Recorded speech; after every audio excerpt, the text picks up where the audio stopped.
The arrows fell like rain.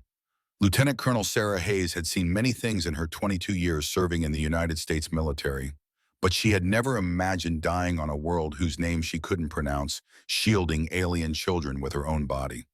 The planet was called New Montana by the diplomatic corps, a crimson-forested world with violet skies, its towering mountains reminiscent of Earth's Rocky Mountains.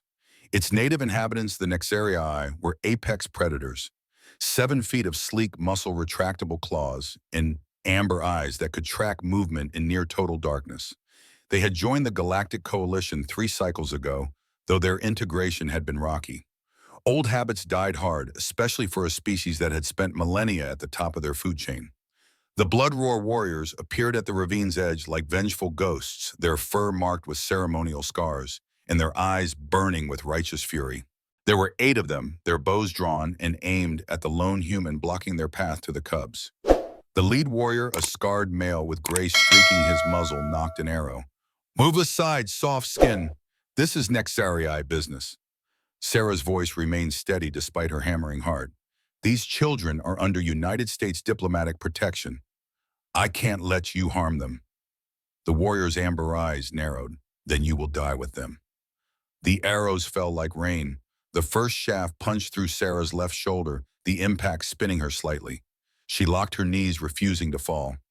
The second arrow caught her in the thigh. The third shattered against her chest plate. The fourth pierced her abdomen just below the armor's edge. Behind her, she heard Tarok's voice, high and terrified. "She's dying. We have to run." "No," Sarah gasped, blood warm on her lips. "Stay behind me." More arrows came. Some struck armor and ricocheted away with sharp pings. Others found the gaps, the soft places where ceramic didn't cover. Sarah's vision swam, but she kept her arms spread wide, kept her body filling the gap. She could feel the cubs pressed against her back, could feel their rapid breathing and desperate claws gripping her uniform. The Blood Roar warriors paused to reload. The lead warrior, Zane, tilted his head, studying Sarah with something approaching curiosity. "Why do you not fall human? You should be dead." Sarah smiled through bloody teeth. "Because they're behind me, and I don't move." The screen fades to black. The words 72 hours earlier appear in stark white letters. The New Mexico sun bore down mercilessly on the sprawling compound. White prefabricated buildings gleamed like bleached bones in the desert landscape, the only indication of their importance being the high security fence and the small American flag fluttering atop the central building. This was the headquarters of the United States Interplanetary Diplomatic Corps, established 5 years ago after first contact. What had once been a remote military testing ground now served as humanity's primary gateway to the stars. Inside the main building, Lieutenant Colonel Sarah Hayes stood at rigid attention before a desk that seemed deliberately oversized. At 58, she cut an impressive figure despite her diminutive height. Her silver-streaked black hair was pulled into a severe bun, her uniform impeccable. Only the slight lines around her eyes and the tight set of her jaw betrayed her feelings about this assignment. "Security detail for a diplomatic mission," she repeated, her voice neutral, but her eyes challenging. "With all due respect, General Adams, I'm a bit overqualified for babysitting diplomats." General Adams, a man with a perpetually sour expression, didn't look up from the file he was pretending to read, a file he'd already memorized. "The Nexarii are apex predators, Hayes, 7 feet tall with natural weapons. Ambassador Carter specifically requested someone with combat experience." "Then send a Marine, sir. Or better yet, send an active Special Forces operator. Not someone you're trying to put out to pasture." That got his attention. Adams looked up, his eyes narrowing. "That's enough, Colonel. We both know why you're here." Sarah's jaw tightened, but she said nothing. They both did know. Afghanistan, 2008. The ambush that had cost her half her team and left her with nightmares that still woke her screaming 16 years later. She'd made the right call tactically, but the political fallout had been devastating. And then there was the child. "This is a second chance, Hayes," Adams continued, his voice softening slightly. "A successful diplomatic mission with the Nexarii could open new defensive technologies we desperately need. Ambassador Carter trusts you. I'm not sure why, but he does." Sarah stared at a point just over the general's shoulder. "When do I leave, sir?" "Tomorrow, 0600. The Star Bridge activates at 0730 precisely." He slid a data tablet across the desk. Mission brief cultural notes security protocols. And Hayes, sir, try not to start an interstellar incident. Sarah took the tablet, her expression unreadable. No promises, sir. As she turned to leave, Adams called after her. One more thing, Hayes. Your brother sends his regards. Sarah froze her back still to the desk. William is involved in this mission. Brigadier General Hayes is overseeing security for all first contact species. His clearance is higher than yours or mine for that matter. Sarah nodded once sharply and left without another word. Outside, the desert heat hit her like a physical blow, but she welcomed it. The burn in her lungs as she drew a deep breath was clarifying. 5 years into humanity's membership in the Galactic Coalition, and the military still didn't know what to do with soldiers like her, too experienced to waste, too politically problematic to promote further. As she walked to her temporary quarters, memories of Afghanistan resurfaced unbidden. The village, the ambush, the child she couldn't save. And William's face afterward, his contempt barely concealed beneath military courtesy. You always were too soft, he had said. Sarah shoved the memory aside. Tomorrow she would step through the star bridge to another world. She needed to focus on the mission, not the ghosts of her past.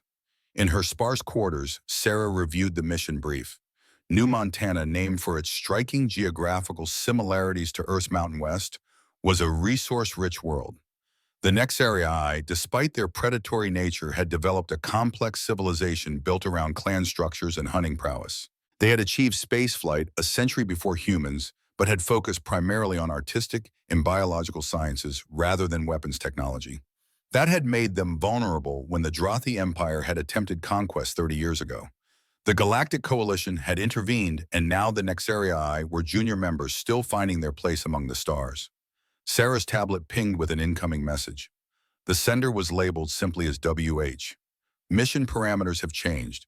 We have credible intelligence regarding separatist faction activity on New Montana. Exercise extreme caution. Trust no one, not even the ambassador. Sarah deleted the message after reading it.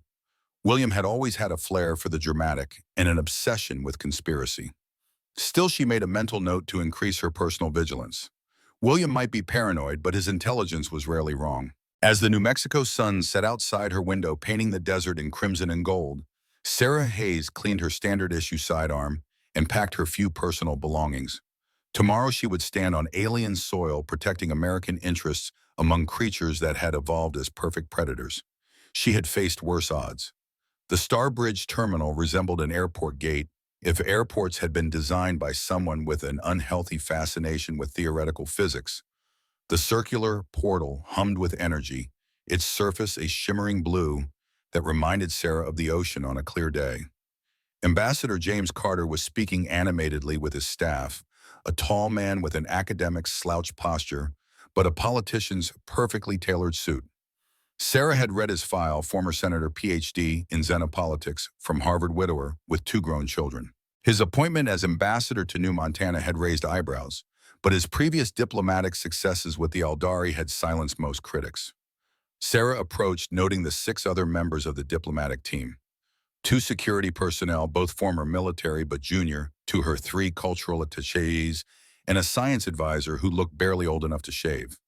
Ambassador Carter, she said, coming to attention. Lieutenant Colonel Sarah Hayes reporting as ordered. Carter turned, his expression brightening.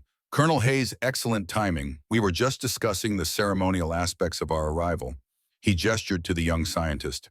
This is Dr. Thomas Reed, our xenobiology expert. He'll be studying the Nexarii hunting rituals during the first hunt festival. Reed nodded, his eyes not quite meeting Sarah's. Colonel. Doctor, she returned neutrally, making a mental note to watch this one. Something about his body language set off warning bells. The Nexarii place great emphasis on physical capability, Carter continued. Your military background will be an asset. They respect warriors. So I've read, sir. I've also read that they've had some integration issues with the coalition. Carter waved a dismissive hand. Every new species does. The Bloodroar faction makes noise, but they're a small minority.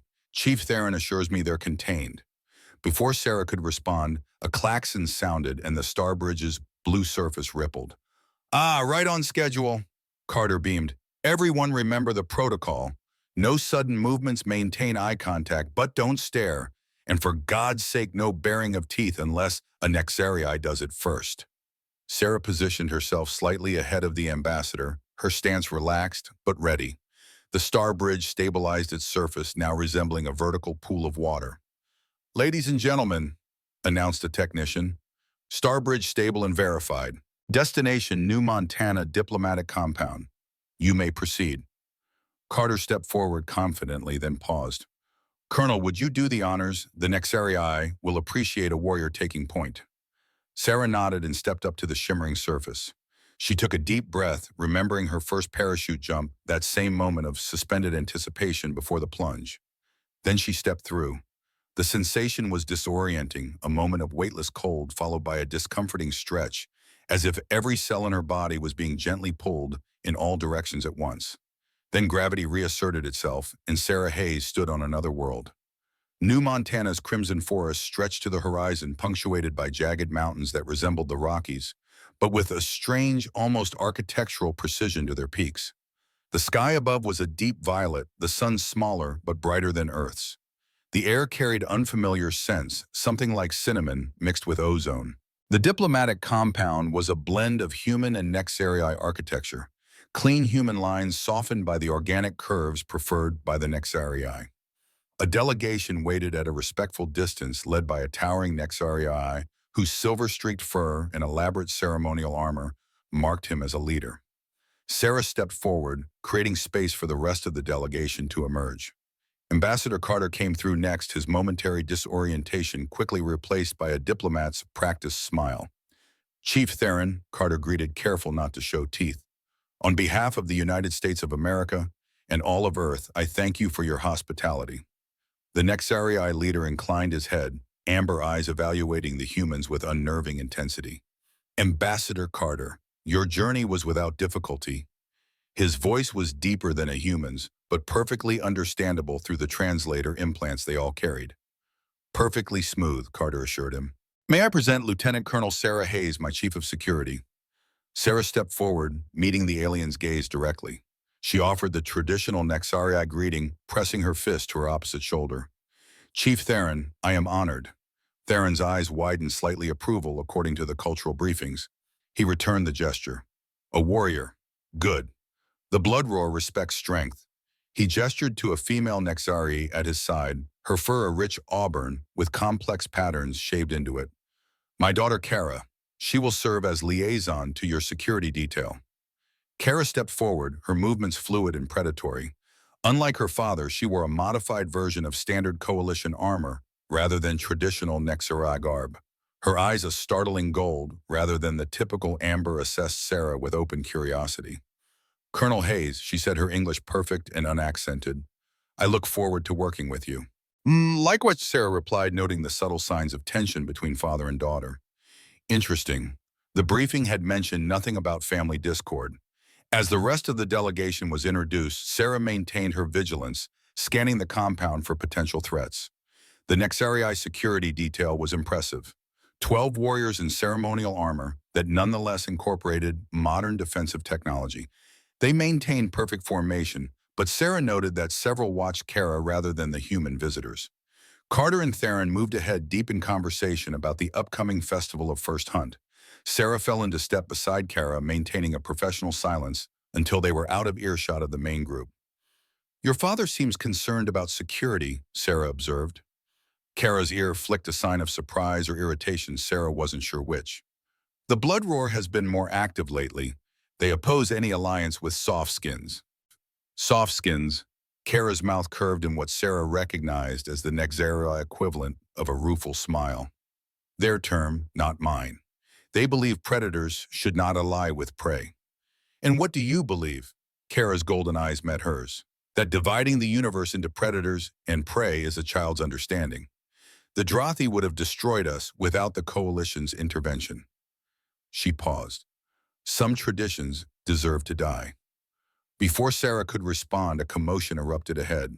A Nexarii male in the simple garb of a laborer had broken through the security cordon and was charging toward Kara, a curved blade drawn.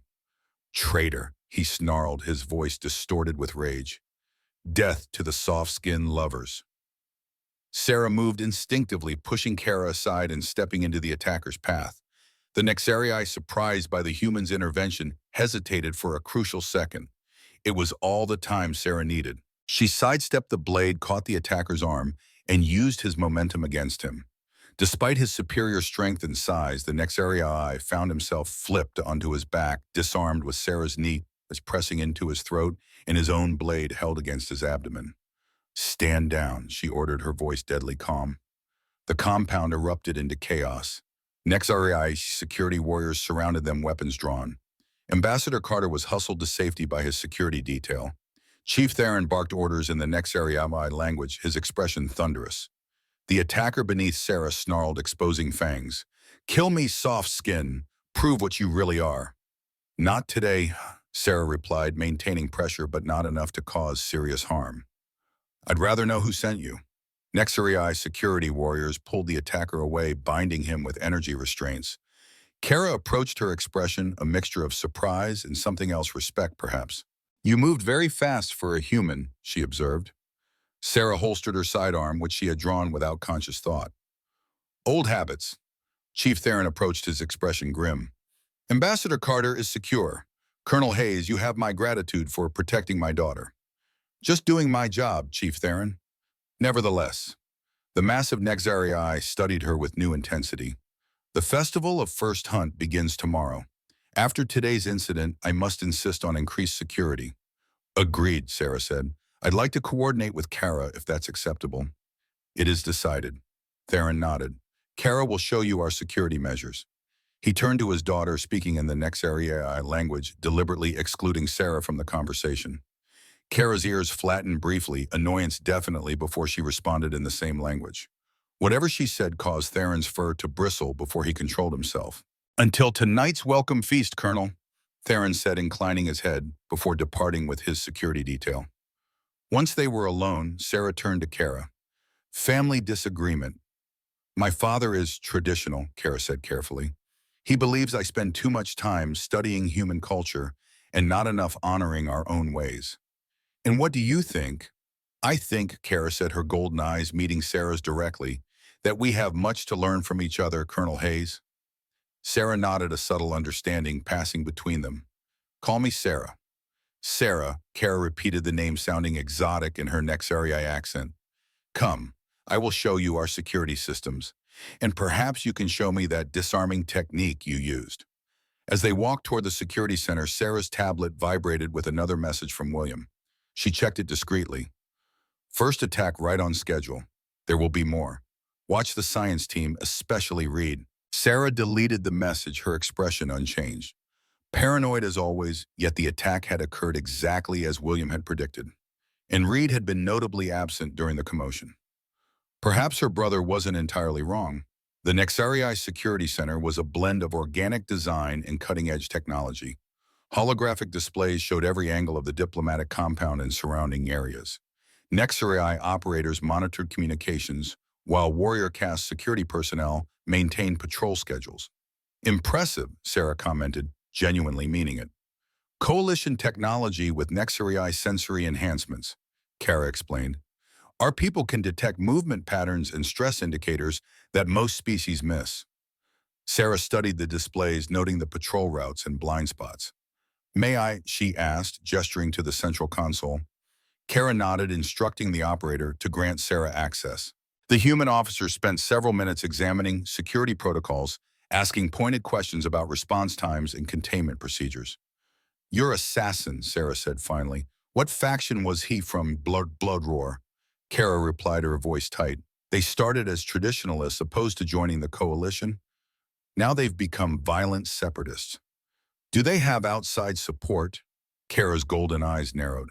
"What do you mean? Most extremist movements have external backers. Weapons, intelligence, resources.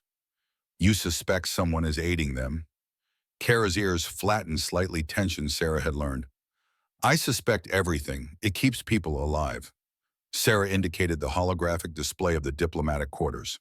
"I want to make some adjustments to the ambassador's security detail." They spent the next hour reviewing and revising security protocols. Sarah was impressed by Kara's tactical knowledge. The Nexarii had clearly studied human military strategy. As they worked, Sarah discreetly observed the compound's activities through the security feeds. Her attention was drawn to Dr. Reed, who appeared to be having an intense conversation with a Nexarii wearing scientific guild markings. Reed kept looking over his shoulder, his body language screaming guilt. "Who is that Nexarii speaking with our science officer?" Sarah asked casually. Kara glanced at the display. "Varen, he's a biological sciences specialist assigned to the cultural exchange program." Her ears flicked forward curiosity. "Why do you ask?" "Just familiarizing myself with the players." Sarah made a mental note to follow up on Varen later. Their work was interrupted by the arrival of a human security officer. Captain Michael Anderson, a Vietnam veteran in his early 60s, who now served as USID's senior security coordinator. His weathered face bore the lines of a man who had seen too much but refused to break. "Colonel Hayes," he greeted, his voice a gravelly rumble. Settling into Captain Anderson. Sarah straightened, offering a crisp salute out of respect for a fellow veteran. "Just reviewing security protocols with Kara." Anderson nodded to the Nexarii liaison. "Ma'am." To Sarah he added, "Ambassador wants a security brief before tonight's feast. Says he's got concerns about the festival tomorrow." "I'll be right there." Sarah turned to Kara. "We'll continue this later." Of course, Kara's expression remained neutral, but Sarah sensed disappointment. "I'll complete the patrol adjustments we discussed." As Sarah and Anderson walked toward the diplomatic quarters, the older officer kept his voice low. "So what's your read on our host, Colonel? Professional, thorough, but there's tension beneath the surface. The Blood Roar faction has more support than the briefing suggested." Anderson grunted. "Wouldn't be the first time Intel dropped the ball." He gave her a sidelong glance. "Word is you served in Afghanistan." "That's right." "Bad business what happened to your team." When Sarah didn't respond, he added, "I was in Hugh during Tet. Sometimes the right call tactically is still the wrong call politically." Sarah's steps faltered slightly, the only indication that his words had affected her. "Is there something specific you wanted to discuss, Captain?" Anderson stopped facing her directly. His eyes, faded blue and surrounded by sun-weathered skin, held hers. "Just these cats might look civilized, but they're predators down to their DNA. I've seen what happens when humans forget that." "You don't trust them." "I don't trust anyone who can tear out my throat with their bare hands." Anderson's expression softened slightly. "Just watch your six, Colonel, and maybe don't get too friendly with the ambassador's golden girl back there." Before Sarah could respond, they had arrived at the ambassador's quarters. Two human security officers stood at attention outside, nodding respectfully as Sarah and Anderson approached. Inside, Ambassador Carter was reviewing documents on a holographic display. He looked up as they entered, his expression brightening. "Ah, Colonel Hayes, Captain Anderson. Perfect timing. I was just going over the ceremonial aspects of tomorrow's festival." Sarah stood at ease, hands clasped behind her back. "You wanted a security brief, sir." Yes. Carter dismissed the holographic display with a wave. "Given today's incident, I'm concerned about potential disruptions during the Festival of First Hunt. It's a crucial cultural exchange opportunity, but also a security nightmare from what I understand."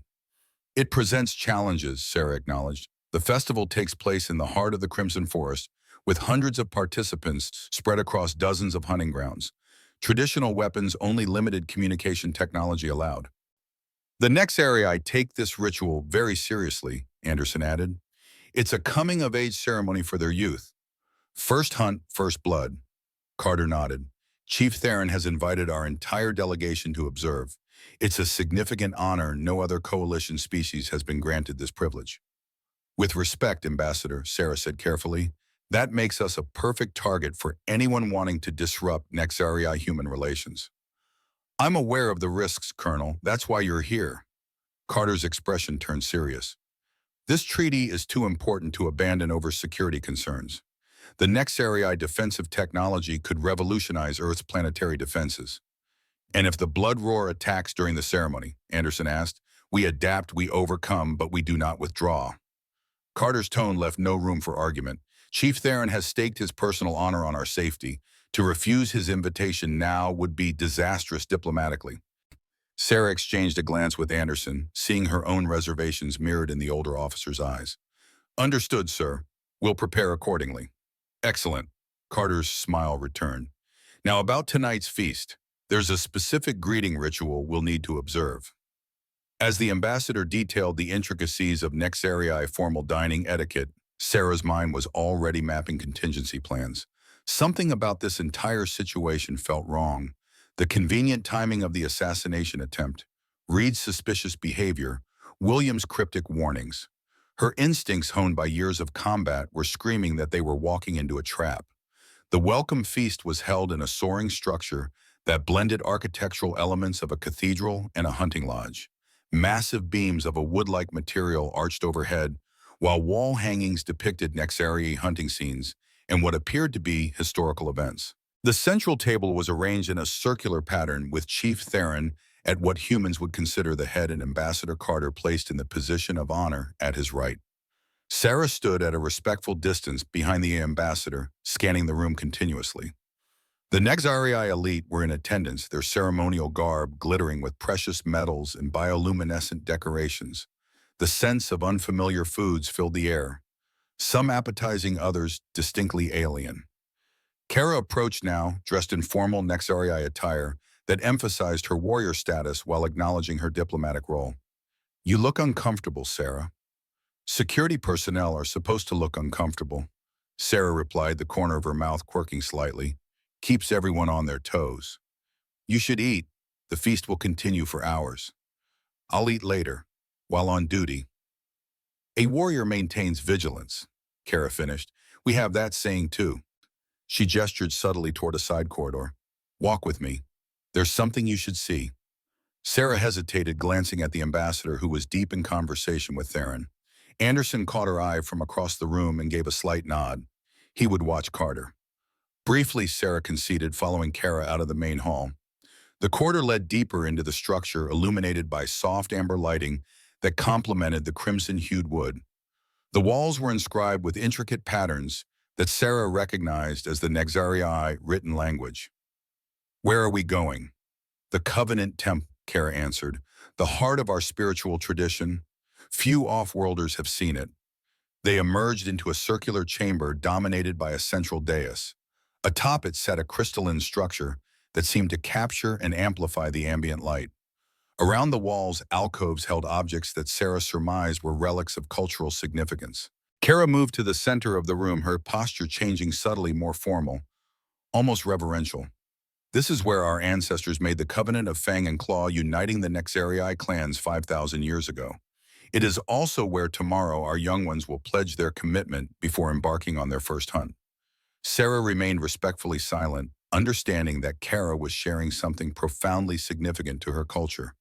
"I brought you here," Kara continued, "because you need to understand what is truly at stake." She turned to face Sarah directly. "Your life is in danger." Sarah's posture didn't change, but her awareness heightened instantly. "Explain." "The attack today was not random. The Blood Roar has marked you specifically." Kara's voice lowered. "They fear you." "Me, why?" "Because you protected me, the daughter of Chief Theron, known ally of humans. You demonstrated combat prowess against a Nexarii warrior. You showed no fear." Kara's golden eyes gleamed in the ambient light. "In their eyes, you validate their worst fears about humans, that you are not prey, but potential rivals." Sarah processed this information quickly. "How reliable is your intelligence?" "Very. I have sources within their ranks." Kara hesitated. "There is more. They plan to disrupt the festival of First Hunt." "How to?" "By taking hostages, specifically the cubs undergoing their coming-of-age trials." Sarah's expression darkened. "Children, they would target children. Cubs of the families most supportive of the coalition." Kara confirmed, her ears flattening with barely controlled anger. "Including my younger siblings." "Have you informed your father?" "He does not fully trust my sources." Sarah studied Kara carefully. "But you want me to trust them." "I want you to be prepared." Kara stepped closer. "My father believes the old ways can adapt without breaking. The Blood Roar believes they must be preserved at all costs. I believe," she paused, seeming to choose her words carefully, "I believe that evolution is necessary for survival." "And where do humans fit into this equation?" "As catalysts." Kara's expression was earnest now. Your species achieved in centuries what took others millennia.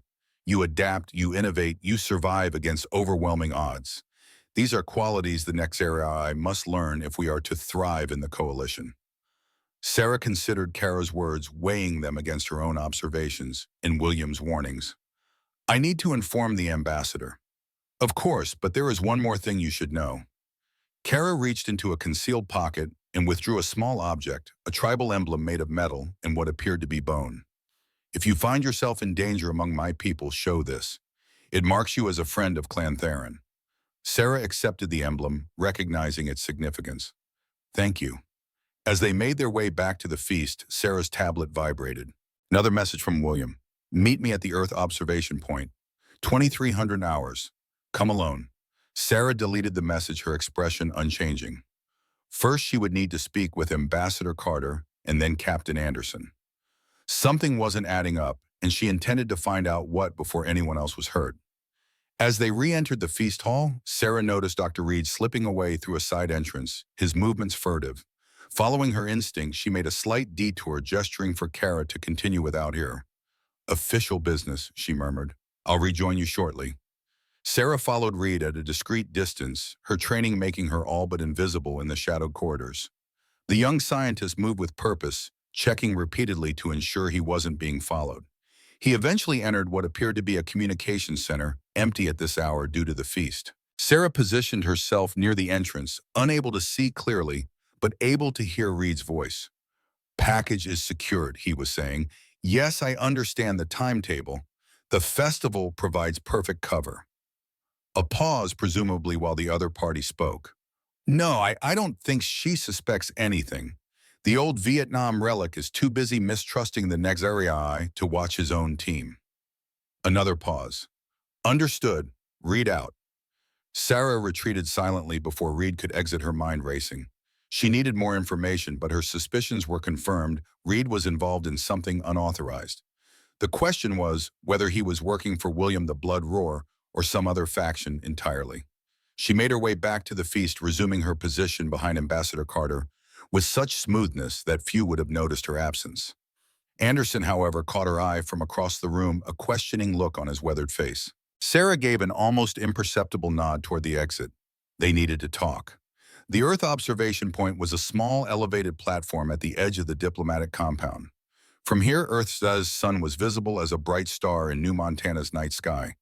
The platform offered privacy while still being within the compound's security perimeter, a calculated choice on William's part. Sarah arrived precisely at 2300 hours, her sidearms secured but accessible. After speaking with Anderson and discreetly updating the ambassador, she had decided to hear what her brother had to say. William Hayes was already there, his tall figure silhouetted against the violet night sky. At 62, Brigadier General William Hayes remained imposingly fit, his military bearing evident even in civilian clothes. His hair, once black like Sarah's, was now steel gray, cut in the same severe style he had worn since West Point. You're late, he said without turning. I'm exactly on time, Sarah replied, maintaining a professional distance. What's so urgent that it required a clandestine meeting? William turned, his features so similar to her own, but harder, more angular, illuminated by the soft ambient lighting. Always the stickler for precision. He gestured to the observation platform's railing. Do you know what the Nexarii called Earth when they first observed it through their telescopes? The water grave. They believed nothing of value could evolve on a planet so dominated by oceans. I didn't come for an astronomy lesson, William. No. His expression hardened. You came because, despite your pretense of disdain for my methods, you know I'm usually right. Sarah crossed her arms. Make your point. The point, little sister, is that you're being set up. William's voice dropped lower. The Nexarii aren't the peaceful coalition partners they pretend to be. They're using this diplomatic mission to assess our weaknesses. That's a serious accusation. I assume you have evidence. William's smile was cold. I always do. Dr. Reed works for me unofficial capacity. He's been monitoring communications between certain Nexarii factions and organizations on Earth. The Pure Earth Movement, Sarah said, watching her brother's reaction carefully. A flicker of surprise crossed William's face before he controlled it. Among others, the blood purists on both sides are being manipulated by forces with a larger agenda. And that agenda would be control of the Starbridge technology. William stepped closer. The Nexarii presented themselves as junior partners in the coalition, but they've been concealing advanced weapons research. Research that could give humanity an edge against the more aggressive coalition species. So this is about weapons acquisition. Sarah's voice was flat with disapproval. This is about survival, Sarah. William's intensity was palpable. The coalition restricts weapons development for junior members like us. The Nexarii have found ways around those restrictions. We need that technology. And the Bloodroar faction, where do they fit in, promo? Useful idiots. William dismissed them with a wave. They'll create a security crisis during the festival. In the confusion, Reed will access their secured research data. Once we have it, we extract. Sarah stared at her brother, disbelief mixing with a sickening sense that he was entirely capable of what he described. You're talking about sabotaging a diplomatic mission, endangering civilians' children. I'm talking about securing humanity's future. William's expression softened slightly. Sarah, you've seen what happens when we're unprepared. Afghanistan. Don't. Sarah's voice cut like a blade. Don't you dare use those deaths to justify this. William continued as if she hadn't spoken. The universe is not a friendly place. The coalition protects its interests, not ours. We need every advantage we can get, even if it means becoming exactly what we claim to fear. Sarah shook her head. I won't be part of this. You already are. William's tone turned coldly pragmatic. Reed has been laying groundwork for weeks. Communication logs show regular contact between you and known Bloodroar sympathizers, financial transfers from your accounts to off-world destinations. Those are fabrications. Of course they are, but very convincing ones. William's expression was almost pitying. When the operation concludes, you'll be the perfect scapegoat, the disgraced officer with PTSD who betrayed her country for alien ideology. Unless, of course, you cooperate. Sarah felt cold fury rising within her. Is this how far you've fallen, William, threatening your own sister? This isn't personal. It's strategic necessity. He checked his watch. You have until tomorrow morning to decide. Either help us secure the technology or become the fall guy when it all goes wrong. He turned to leave, then paused. For what it's worth, I argued against involving you at all. The Afghanistan incident had already compromised your judgment where civilian casualties are concerned. Sarah watched him walk away, her mind racing. William had always been ruthless, but this level of calculated betrayal stunned even her. She needed to warn the ambassador, but without concrete proof, it would be her word against a brigadier general's. She needed allies and evidence. As if summoned by her thoughts, her comm unit vibrated. A message from Captain Anderson. Found something in Reed's quarters. Meeting room C now, come alone. Sarah moved quickly through the compound, her senses on high alert. The night had grown unusually quiet. The feast concluded. Most diplomats and Nexarii officials retired to their quarters. The skeleton security staff nodded respectfully as she passed. Meeting room C was located in a secluded wing of the diplomatic building, used primarily for secure communications. Sarah approached cautiously, noting that the corridor was deserted. The door was closed but unlocked.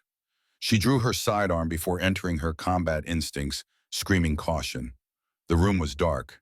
Sarah reached for the light control, her other hand keeping the weapon ready. Leave it off, came Anderson's voice from the shadows. We can't risk being monitored. Sarah left the lights off but didn't holster her weapon.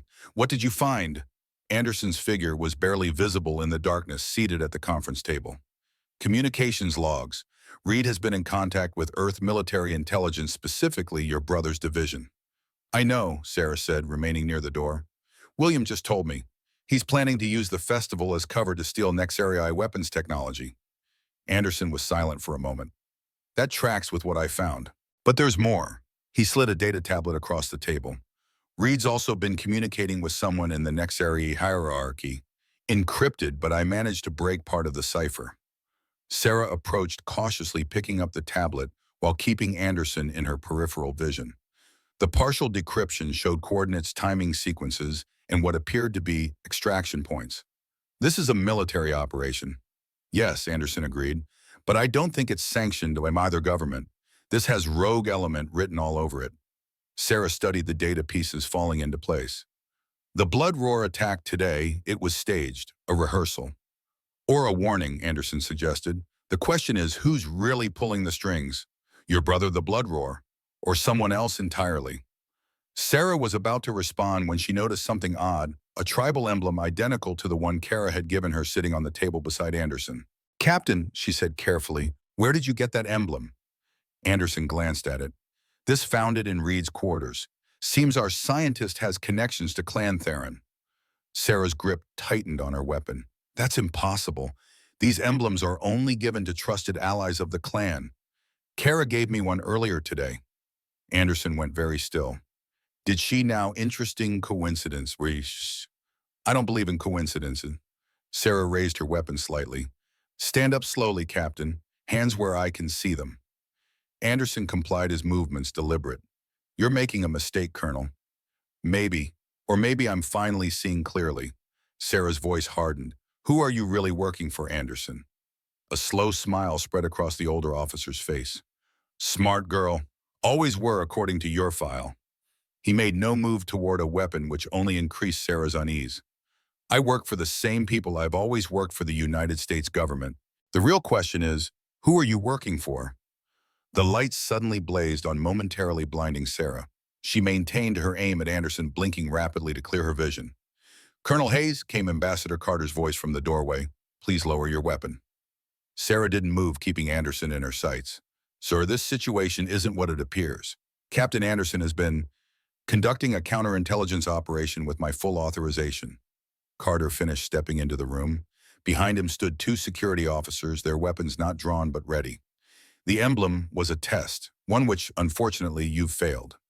Sir, my brother is planning to sabotage the festival tomorrow. He admitted it to me less than an hour ago. Carter's expression remained neutral. Yes, Brigadier General Hayes informed me of your meeting. He was concerned about your mental state, said you'd been making increasingly paranoid accusations. Sarah felt the trap closing around her.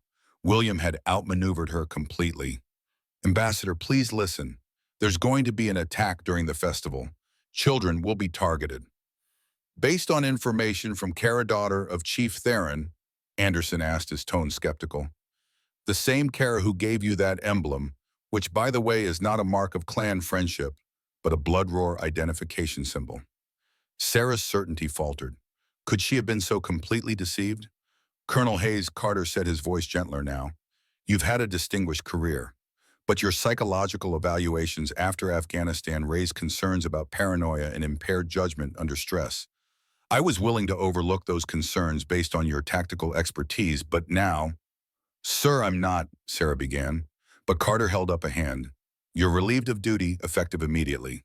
Security will escort you to your quarters, where you will remain until we return to Earth. His expression was almost pitying. I'm sorry, Colonel.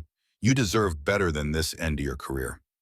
As the security officers approached, Sarah slowly lowered her weapon, her mind racing.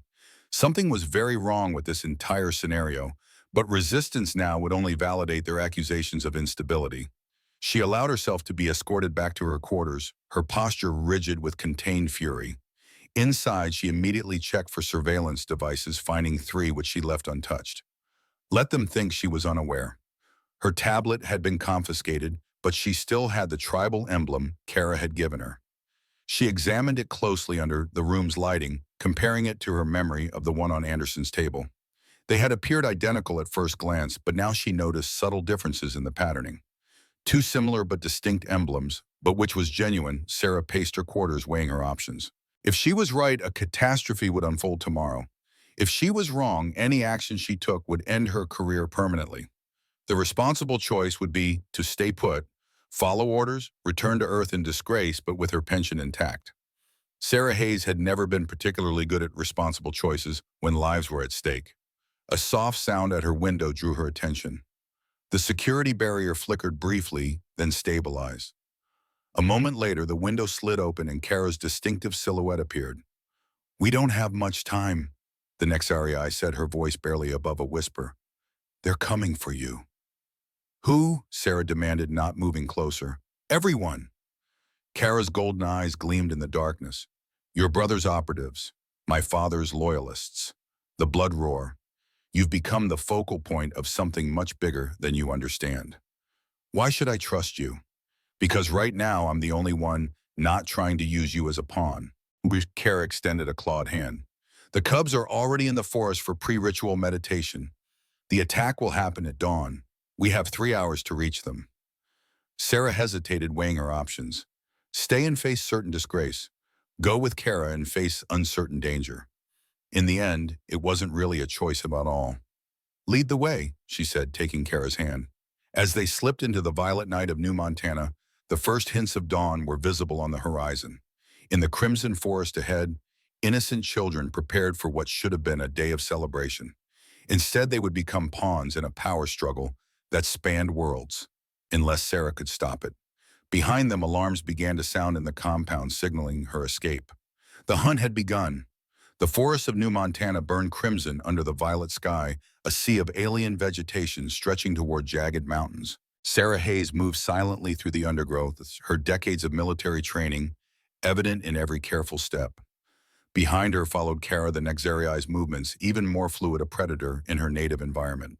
They had been traveling for nearly 2 hours, abandoning the main paths to avoid detection. Sarah's uniform was already torn in places, her exposed skin scratched from thorny plants reminiscent of Earth's brambles, but with a disturbing tendency to recoil when touched. We should reach the cubs' meditation grounds before dawn, Kara said, her golden eyes reflecting what little light penetrated the canopy. My father chose this location for its spiritual significance, a caldera where 3 hunting territories meet. Sarah paused, listening intently to the frost sounds, clicks, and whistles unlike any earth woodland, yet following patterns she had learned to recognize. How many children are participating in this ceremony? 37 cubs from 12 clans, Kara replied. Most accompanied by mentors, but the final night before the first hunt is spent in solitary meditation. Her ears flattened slightly. They are completely vulnerable. Sarah checked her sidearm, standard issue, but with minimal ammunition.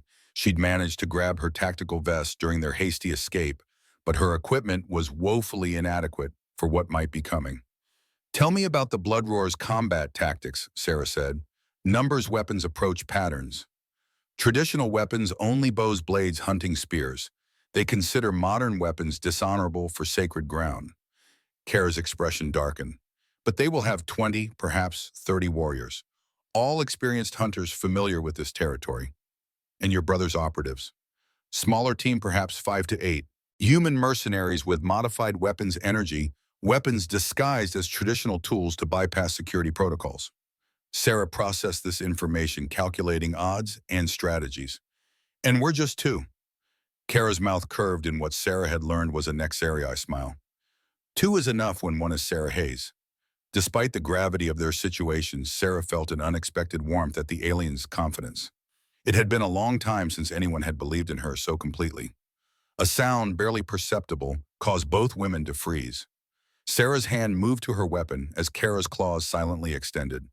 From the shadowed underbrush stepped a Nexarii male, his fur mottled with patterns that blended perfectly with the forest. Despite his imposing size, he moved with absolute silence. The insignia on his hunting leathers marked him as a senior warrior. Varric, Kara whispered, tension evident in her voice. How did you find us? The warrior regarded them with amber eyes. The question, cousin, is why you are here at all. His gaze shifted to Sarah, with a human fugitive no less. Sarah remained perfectly still, reading the situation. This Nexarii was dangerous, but he hadn't attacked or called for reinforcements. The Blood Roar plans to attack the cubs during the ceremony, Kara said, working with human collaborators. Varric's expression remained unreadable, but his ears twitched forward at surprise or interest. Sarah wasn't certain. Bold accusations, he said finally. What proof do you offer? The human military officer Reed is working with William Hayes to steal our defensive technology, Kara replied. They're using the Blood Roar as cover. The cubs will be collateral damage. And this human, Varric nodded toward Sarah. Why trust her? Sarah spoke before Kara could answer. Because I refused to be part of it. My brother tried to recruit me, then set me up as the scapegoat when I declined. Varric studied her with the intensity of a predator assessing prey. Sarah met his gaze unflinchingly, recognizing this moment for what it was, a test of her resolve. Show me the emblem, he said finally. Sarah reached slowly into her pocket and withdrew the tribal token Kara had given her. Varric took it, examining the markings carefully before returning it with a slight nod.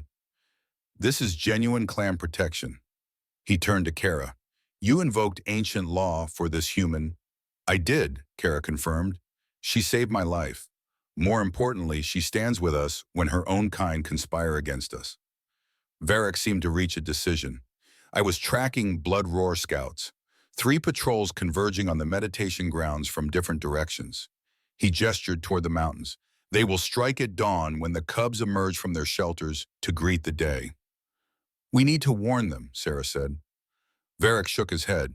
The meditation grounds are sacred. No communication is permitted until the ceremony begins. His expression hardened. And even if we could, Chief Theron would not believe a warning from his rebellious daughter and a fugitive human. Then we stop the attack ourselves. Sarah stated, the calm certainty in her voice, making it clear this wasn't a suggestion. Varric's eyes widened slightly, the Nexarii equivalent of raised eyebrows. 3 against 30. I've had worse odds in Afghanistan. Sarah began mentally cataloging resources, terrain advantages, tactical options. We don't need to defeat them all. We just need to protect the cubs long enough for help to arrive.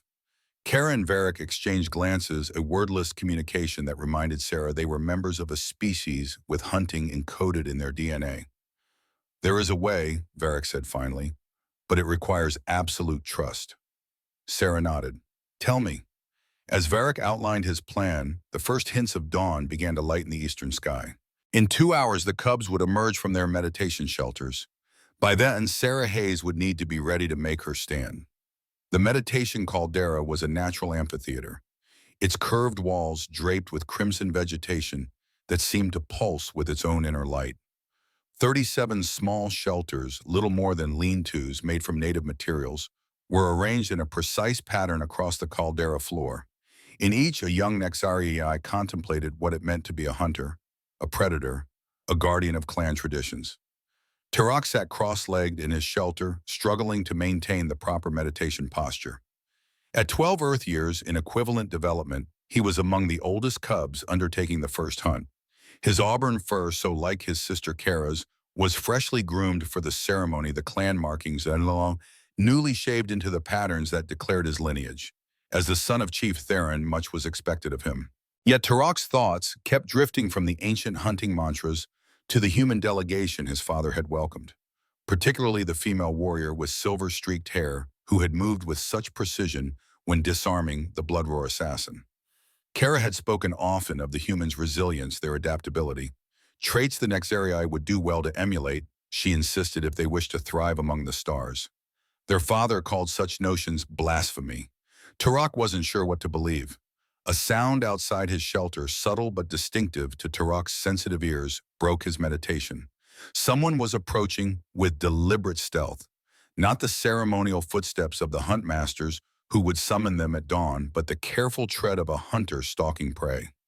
Turok's instincts screamed danger.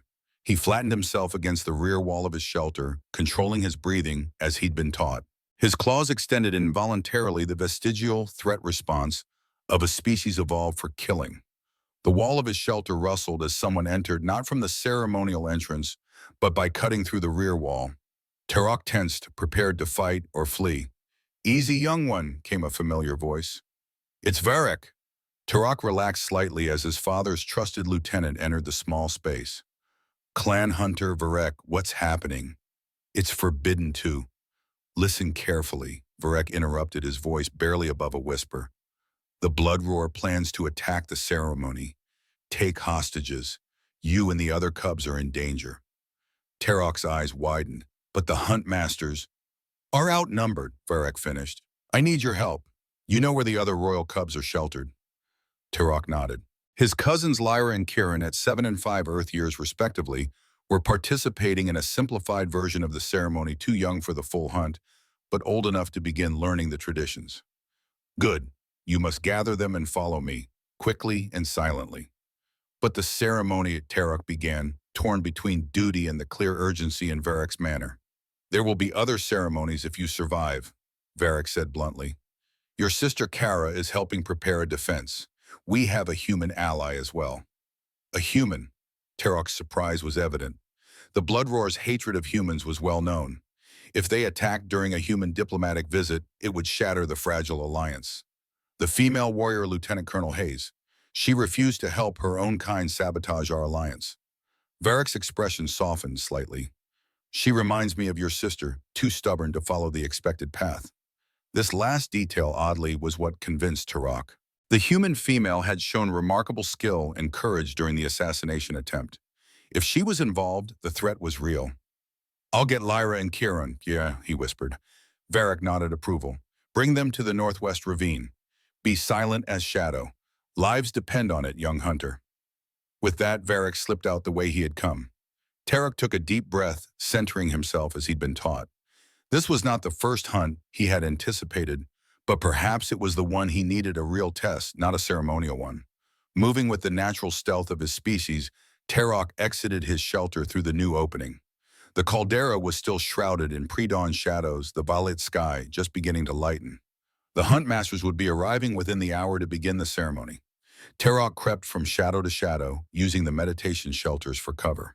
He knew exactly where his cousins would be.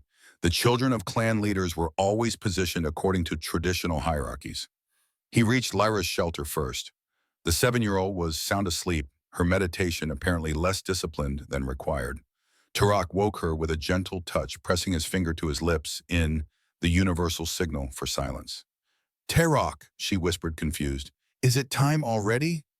No, he whispered back. There's danger. We need to get Kieran and go somewhere safe. You must be absolutely quiet. Can you do that? Lyra's eyes widened, but she nodded solemnly. She was young, but she was Nexarii. Danger was understood. Together they crept to Kieran's shelter. The 5-year-old was awake, fidgeting with a ceremonial token he had been given to focus his limited meditation abilities. He brightened at seeing his older cousins, but remained obediently silent when Terok gave the quiet signal. We're playing a special game, Terok whispered, knowing Kieran was too young to fully grasp the danger. We need to reach the Northwest Ravine without anyone seeing us, like shadow stalking. Shadow stalking was a cub's game practice for the hunting skills they would develop later. Kieran's eyes lit up with excitement, and he nodded enthusiastically. With his cousins in tow, Terok began making his way toward the northwest section of the caldera. Dawn was approaching rapidly now, the shadows retreating as New Montana's sun crept toward the horizon. They were halfway to their destination when Terok froze, pulling his young charges behind a large boulder. Voices carried on the morning air, speaking Nexarii, but with the distinctive accent of the mountain clans where the blood roar found most of its supporters. In position around the perimeter, one voice was saying. Yes. When the ceremony begins, we move in from all sides. The cubs will be taken first. The hunt masters will not risk their safety by resisting. And the human observers, a low growl answered. They die. All of them. The alliance dies with them. Terok felt Lyra trembling against him. Even without understanding the details, she sensed the menace in those voices. Karan mercifully seemed to think this was still part of the game, his eyes wide with excitement rather than fear. The Blood Roar scouts moved away, continuing their preparations. Terok waited until he was certain they were gone before resuming their careful journey toward the ravine. The Northwest Ravine was a narrow cleft in the caldera wall, barely wide enough for an adult Nexarii to pass through. It served as a drainage channel during the rainy season, but was currently dry. As they approached, Terok saw no sign of Varric or the others. Had something gone wrong? Were they too late, or was this a sickening thought struck him, a trap? Terok, came a whispered voice from the shadows of the ravine. Here. It was his sister Kara, crouched at the ravine entrance. Relief flooded through Terok as he hurried the younger cubs toward her. You found them. Good. Kara embraced each cub quickly. Follow me. Quickly now. She led them into the ravine, which twisted sharply after a few meters, opening into a small grotto hidden from view. There Terok was startled to find the human female Colonel Hayes conferring quietly with Varric over what appeared to be a crude map scratched into the dirt. The human looked up as they entered, her eyes quickly assessing the cubs. Though her expression remained composed, Terok thought he detected a softening in her gaze when she saw Kieran, who was now clinging to Kara's leg. The blood roar is already in position. Tarok reported, standing as tall as his young frame would allow. I heard them talking. They plan to take hostages when the ceremony begins. Sarah nodded, unsurprised. Good work, Tarok. Your intelligence confirms our timetable. She turned back to the map. We have less than 30 minutes before the Huntmasters arrive to begin the ceremony. Once they discover the cubs missing from these 3 shelters, they'll raise the alarm. What about the other cubs? Tarok asked. We can't just leave them. We won't, Kara assured him. But you 3 are special targets, the children of the most prominent coalition supporters. With you safe, we remove their primary leverage. Varric gestured to a section of the map. The defensive position is prepared. Once we reach it, we can hold out until help arrives. What defensive position? Tarok asked, peering at the crude map. He recognized the topography, a secondary ravine that eventually narrowed to a dead end at the caldera wall. A choke point, Sarah explained, her voice taking on the crisp tone of a military briefer. We've set traps along the approach. The ravine narrows to just 4 feet wide at the end. One person can defend it against many. Tarok understood the tactical logic but frowned at the implications. You're using us as bait. No, Sarah corrected firmly. We're keeping you safe while drawing their forces away from the other cubs. There's a difference. Once the Blood Roar discovers you 3 missing, they'll split their forces, Kara added. Those pursuing us will be unable to participate in the main attack. That improves the odds for the Huntmasters defending the ceremony. And what happens when they find us? Lyra asked quietly, the first words she'd spoken since arriving. A brief silence fell over the group. It was Sarah who answered, her eyes meeting each cub's gaze directly. I will stand between you and them, she said simply. They will not pass. There was no bravado in her tone, no dramatic flair, just the matter-of-fact confidence of a soldier who had made such stands before. Tarok studied this strange human female, trying to understand why she would risk her life for Nexaria children. Why help us? Your own brother is behind this. Sarah's expression darkened momentarily. Because it's the right thing to do. Because children should never be pawns in adult conflicts. She paused, something flickering behind her eyes. And because I once failed to save a child when I had the chance, I won't fail again. Before Tarok could respond, Varric raised a hand for silence. His head tilted, ears swiveling to catch sounds beyond human hearing. Movement, he whispered.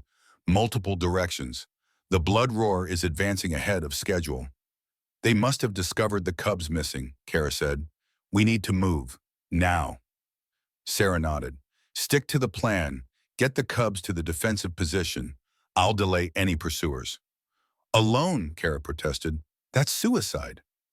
I only need to slow them down, Sarah replied, checking her sidearm. You know these forests better than I do. Get the children to safety. I'll join you at the ravine. Varric gave Sarah a warrior salute, fist to opposite shoulder. Hunt well, human. Sarah returned the gesture. You too. As Kara prepared to lead the cubs deeper into the forest, Sarah knelt before Tarok. Your sister and Varric will protect you, but they'll need your help with the little ones. Can you be brave for them?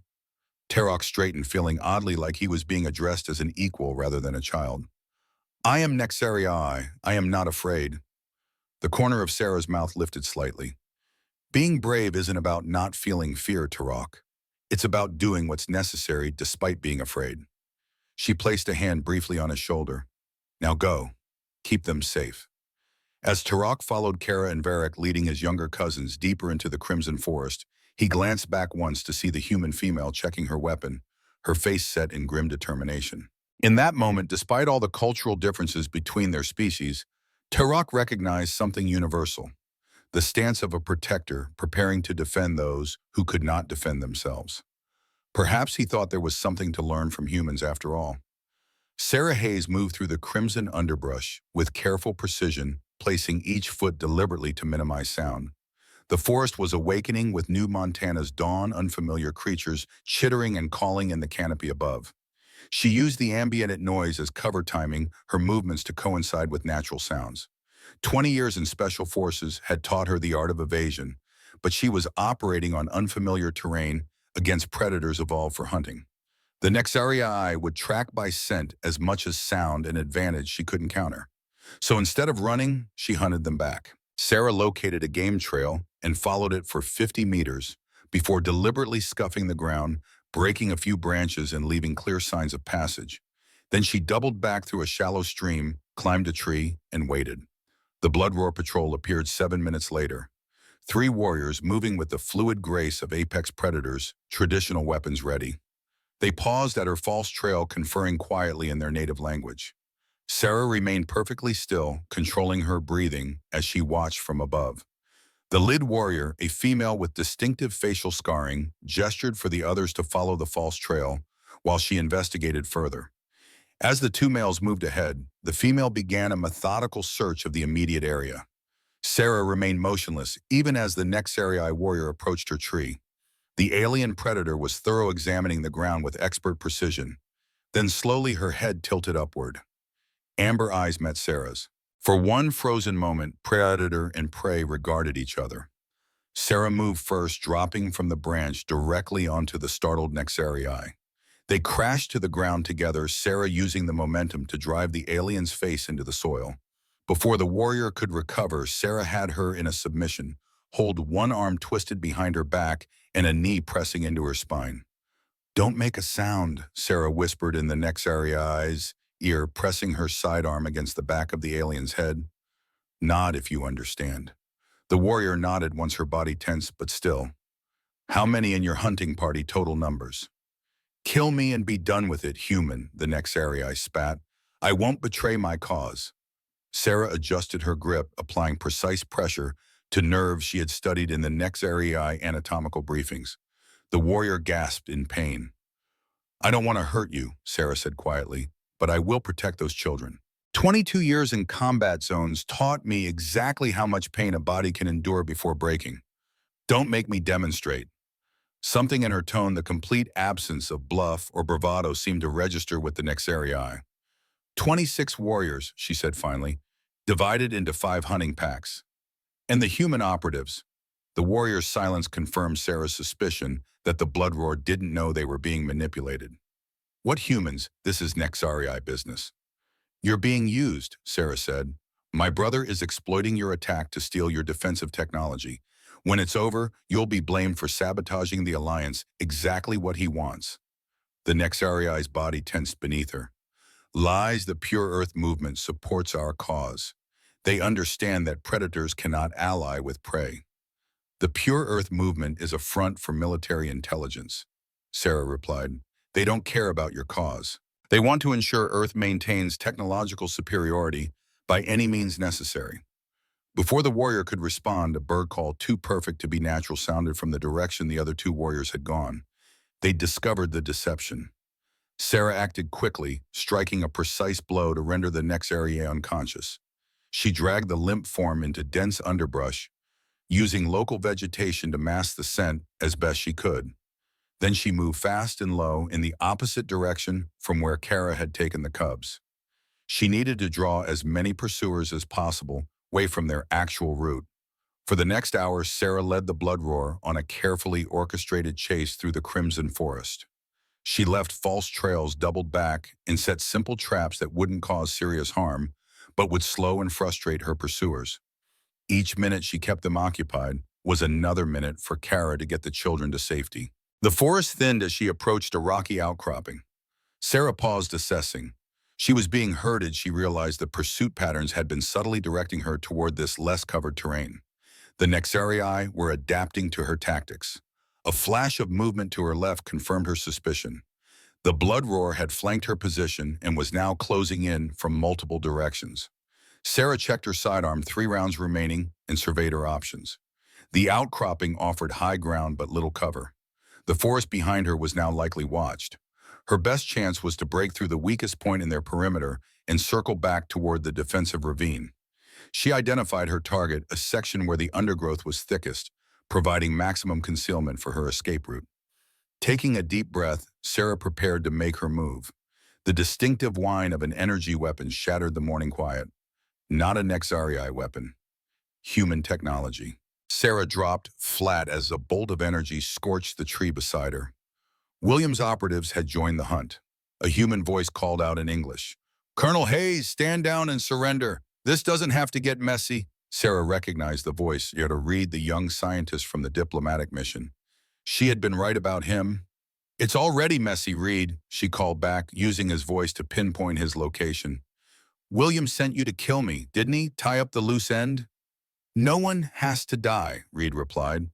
His voice moving slightly, he was trying to circle her position. The general just wants you contained until the operation is complete. And then what? I take the fall as the rogue officer who sabotaged the alliance. How much is my brother paying you to betray your country, Deed? A pause. This is about saving our country, Colonel. The next AI technology could give us an edge against the more aggressive coalition species by becoming exactly what we claim to fear, Sarah replied bitterly. Tell me, does the Blood Roar know you're planning to steal their technology while they do your dirty work? Another energy bolt struck nearby close enough that Sarah felt its heat. Reed was done talking. She had perhaps 30 seconds before they triangulated her position. The next REI would be coordinating with Reed, now closing the net. Sarah made her decision. Instead of running for the dense underbrush as planned, she charged directly toward Reed's position. The young scientist fired twice more, both shots missing, as Sarah zigzagged unpredictably. She broke through a stand of crimson ferns to find Reed fumbling to adjust his weapon settings. Behind him stood two Nixarii warriors, bows drawn. Sarah didn't hesitate. She fired her remaining 3 rounds in quick succession, not at Reed or the warriors, but at the energy weapon in Reed's hands. The third bullet struck the power cell. The resulting explosion wasn't large, but it was bright and disorienting.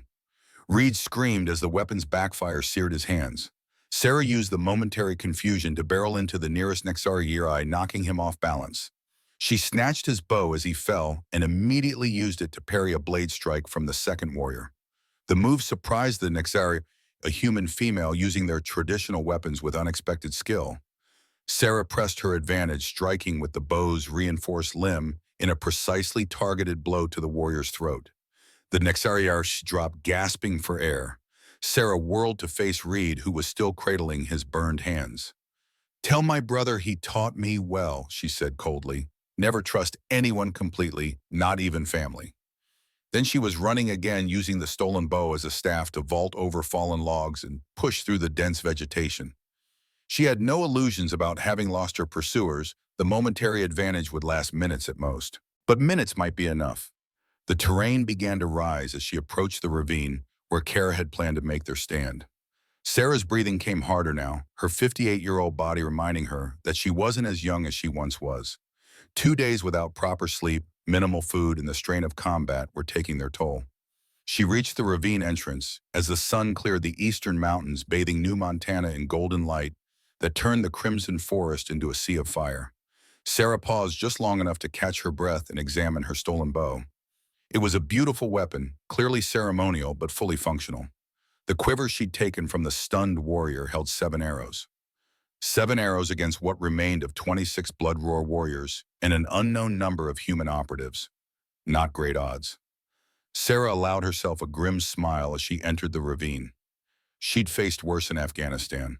The ravine narrowed as she proceeded, its walls rising on either side. Kara had chosen well the natural formation, created a perfect defensive position with limited approaches and good visibility. Sarah noted the preparations. They had made simple traps using local materials, choke points, reinforced with fallen timber stones, positioned for use as projectiles.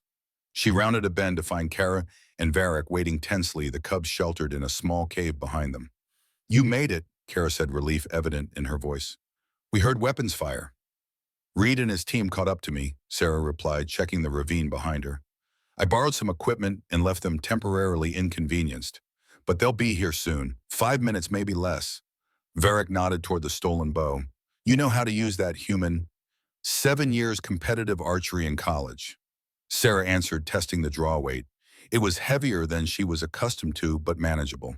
I'm a bit rusty, but I'll manage.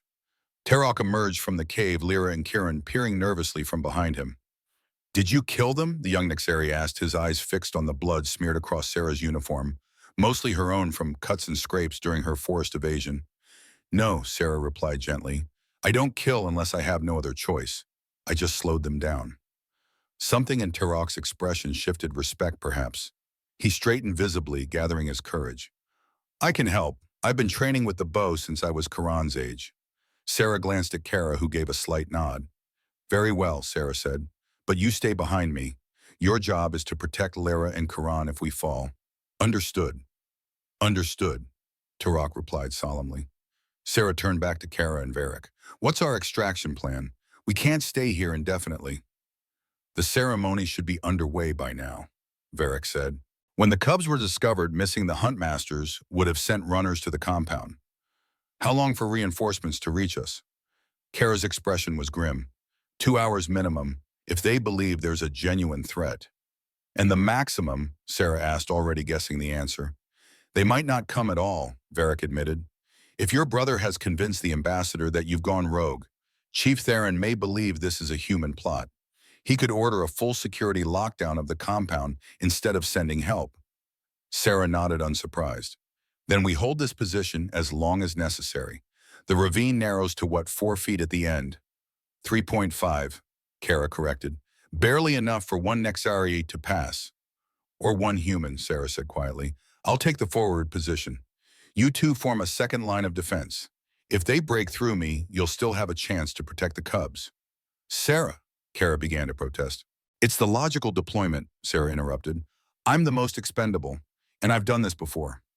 A moment of silence fell between them, broken by the distant sound of pursuit voices calling in the Nexarii language, the snap of underbrush as their hunters closed in. They're coming, Varric said unnecessarily.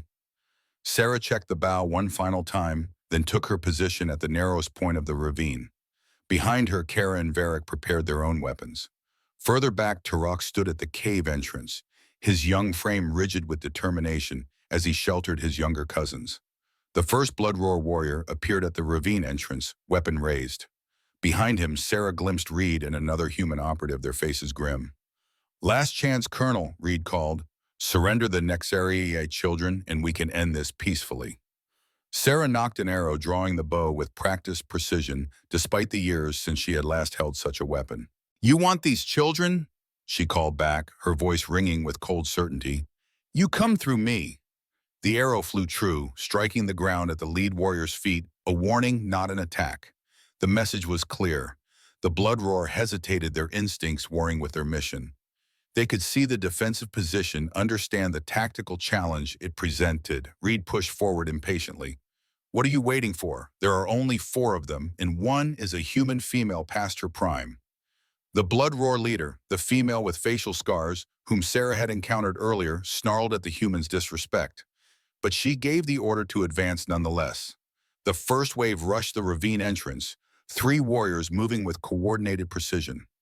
They triggered the first trap, a deadfall of heavy stones that crashed down from the ravine walls, forcing them to scatter. Sarah's second arrow took one warrior in the shoulder as he recovered a disabling shot, not lethal. Her third arrow missed as another warrior dodged with inhuman speed. Then they were on the second trap, climbing vines that Kara had rigged to entangle and delay. It slowed them only briefly, but each second was precious. Sarah's fourth arrow struck true, piercing a warrior's leg. He fell with a roar of pain and rage. The remaining warrior reached the third trap, a concealed pit that wouldn't stop a Nexarii's reflexes, but would break their charge. He leapt over it easily, landing just 20 feet from Sarah's position. Sarah's fifth arrow caught him in mid-leap, striking his upper chest. Not a killing blow, but enough to knock him backward into the pit he'd just cleared.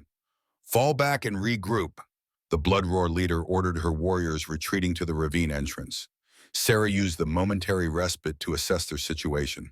2 warriors disabled, the rest temporarily cautious. But there were many more waiting, and she had only 2 arrows remaining. They'll rush us all at once next time, Varric said from his position 10 feet behind her, overwhelmed with numbers. Let them try, Sarah replied, her voice calm despite the racing of her heart. She thought of the cubs sheltering in the cave, of Tarak's determined face, of Kara's trust in her. She thought of Afghanistan, of the child she couldn't save, of all the moments in her life that had led her to this one, standing in a ravine on an alien world, the last line of defense between innocent children and those who would harm them. Sarah Hayes had been prepared to die many times in her career. She had never been more ready than now when the cause was so clear and just. The Bloodroar regrouped at the ravine entrance, more warriors joining them. Reed was shouting something, urging them forward. Sarah could see at least 15 Nexarii now, with more arriving. Sarah, Kara said from behind her, there are too many. Numbers don't matter in a bottleneck, Sarah replied, knocking her 6th arrow. They can only come at me one at a time. The Blood Roar leader raised her arm, and the mass of warriors charged forward, moving in waves to overwhelm the defenses. They triggered the traps in their haste, but pushed through the damage using fallen comrades as bridges and stepping stones. Sarah's sixth arrow struck the lead warrior in the chest. He stumbled, but kept coming. She knocked her final arrow as the first warriors reached the narrowest section of the ravine. Now it was no longer about ranged weapons, but a desperate hand-to-hand struggle. Sarah dropped the bow and drew her combat knife, a poor weapon against Nexarii claws, but all she had left. The first warrior lunged for her claws extended. Sarah sidestepped, slashing with the knife. The blade caught the alien's arm, drawing a line of dark blood. He howled and struck again. This time his claws found purchase, tearing through Sarah's uniform and into the flesh of her shoulder. Pain lanced through her, but she didn't yield her position. She drove the knife upward, catching the warrior under the ribs. Not a killing blow, but enough to make him retreat. Another warrior immediately took his place, and another after that. Sarah fought with everything she had, using the narrow space to her advantage. The ravine walls prevented the Nexarii from using their superior reach effectively. She blocked parried struck when openings appeared. Blood, both hers and theirs, made the ground slippery beneath her feet. A blow caught her across the face, snapping her head back against the stone wall. Her vision blurred momentarily. She tasted blood. "Stay behind me," she shouted to Kara and Varric, who had moved forward to help. "Protect the cubs." Another warrior reached her, this one wielding a ceremonial blade. Sarah caught his wrist as he struck, twisting with the last of her strength to turn the blade aside. It sliced along her ribs instead of piercing her heart. Sarah's legs began to buckle, her strength failing. Still, she did not yield the narrow passage. Her body became the barrier, her determination the final defense. Through the haze of pain, she heard Reed shouting orders. Saw the Blood Roar leader step forward, bow raised. "Enough," the scarred female said. "The human has fought with honor. Now she does." The arrows fell like rain. The first shaft punched through Sarah's left shoulder, the impact spinning her slightly. She locked her knees, refusing to fall. The second arrow caught her in the thigh. The third shattered against her chest plate. The fourth pierced her abdomen just below the armor's edge. Behind her, she heard Turok's voice, high and terrified. "She's dying. We have to run." "No!" Sarah gasped, blood warm on her lips. "Stay behind me." More arrows came. Some struck armor and ricocheted away with sharp pings. Others found the gaps, the soft places where ceramic didn't cover. Sarah's vision swam, but she kept her arms spread wide, kept her body filling the gap. She could feel the cub pressed against her back, could feel their rapid breathing and desperate claws gripping her uniform. The Blood Roar warriors paused to reload. The leader, Zane, tilted her head, studying Sarah with something approaching curiosity. "Why do you not fall human? You should be dead." Sarah smiled through bloody teeth. "Because they're behind me, and I don't move." In the distance, a sound cut through the morning air, the distinctive whine of coalition dropships. Reinforcements had arrived after all. The Blood Roar warriors glanced skyward, then at their leader. Reed was already retreating, abandoning his allies now that the mission had failed. "It's over, Zane," Sarah said, her voice weakening but her stance unchanged. "Run while you can." The Nexarii leader stared at Sarah for a long moment, a complex emotion in her amber eyes. Then she turned to her warriors. "We withdraw. Now." As the Blood Roar melted back into the forest, Sarah finally allowed herself to slide down the ravine wall. Strong hands caught her, Kara and Varric supporting her gently to the ground. "Hold on, Sarah," Kara urged, applying pressure to the worst of her wounds. "Help is coming." Sarah's vision was tunneling now, darkness encroaching at the edges. But through the narrowing field of sight, she saw three small faces peering down at her. Turok, Lyra, and Kiran, safe unharmed. "You did it," Turok said, his voice filled with awe. "You protected us." Sarah tried to smile, though she wasn't sure if her face obeyed the command. "That's what humans do," she whispered. "We protect those who can't protect themselves." The darkness closed in completely, but Sarah Hayes felt a profound peace as consciousness slipped away. She had not moved. She had not failed. This time, the children had survived. The crimson dawn broke over New Montana's forests as coalition dropships descended through the violet sky, their engines screaming defiance against the silence that had fallen over the ravine. Medical teams in sleek environmental suits rushed from the vessels, their movements precise and practiced. At the narrow end of the ravine, they found her Lieutenant Colonel Sarah Hayes, her body pierced by 17 arrows, her uniform soaked with blood, yet somehow still conscious, still standing. Tarok refused to leave her side, the young Nexarii clutching Sarah's hand, even as the medics worked to stabilize her. She protected us, he kept telling anyone who would listen. She did not move. The lead medical officer, a human doctor named Rivera with 20 years of combat experience, had never seen injuries this severe in a patient still drawing breath. "How is she alive?" he muttered, administering emergency regenerative agents. Kara stood nearby, her golden eyes fixed on Sarah's broken form. "Human resilience," she said simply, "or perhaps something more." The extraction was a precision operation. Every movement of Sarah's body risked catastrophic blood loss. The Coalition's most advanced medical transport pod enveloped her, creating a stasis field that suspended her between life and death during the journey to the medical facility.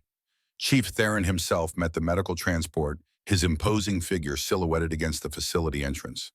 His expression remained stoic, but those who knew him well could see the subtle signs of emotion, the slight flattening of his ears, the almost imperceptible bristling of his fur. "The human saved my children," he said to the medical team.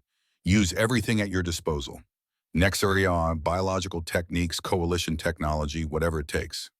As Sarah was rushed into the facility's trauma center, her consciousness finally slipped away. The darkness claimed her, but it was not the darkness of death, not yet. It was the liminal space between worlds where memory and reality blurred, where past and present existed simultaneously. And in that space, Sarah Hayes began the longest journey of her life, not measured in distance, but in understanding. Darkness, floating, the peculiar weightlessness of hovering between worlds. Sarah Hayes drifted in this liminal space, her consciousness untethered from the broken vessel of her body. Pain existed somewhere distant, like thunder beyond the horizon. Here there was only the quiet darkness and scattered fragments of memory. Afghanistan 2008, a village in the Korangal Valley. The ambush that had cost her half her team and branded her career with controversy. The child. In her floating state, Sarah could see it all again with perfect clarity. The little girl, no more than 6 years old, caught in the crossfire between her unit and the insurgents. Sarah's desperate dive toward her, knowing even as she moved that she would be too late. The sickening finality of the child's stillness as Sarah reached her. William's face afterward, his contempt barely concealed. "You always were too soft, Sarah. That's why you'll never be a real soldier." She had saved her team that day, made the correct tactical decisions that prevented the ambush from becoming a massacre. But the child's death had haunted her through 16 years and countless sleepless nights. The darkness around her seemed to pulse memories, flowing like water. New faces emerged from the void, amber eyes, fur-covered features, the alien, yet somehow familiar expressions of the Nexarii. Kara's determined gaze, Varric's warrior stoicism, and the cub's Tarok Lyra Kirin looking up at her with trust and fear as the arrows fell. Unlike Afghanistan, she had not failed them. She had stood her ground, had not moved even as her life flowed out through multiple wounds. A voice came to her through the darkness, familiar yet distorted, as if traveling across a vast distance. "Remarkable resilience. Never seen a human survive such trauma." Another voice, this one younger, higher pitched with emotion. "Saved us. Must not die." A third voice, authoritative and deep. "Combining our techniques with coalition medical technology, chance of recovery." The darkness began to lighten around the edges, pain seeping back into her awareness.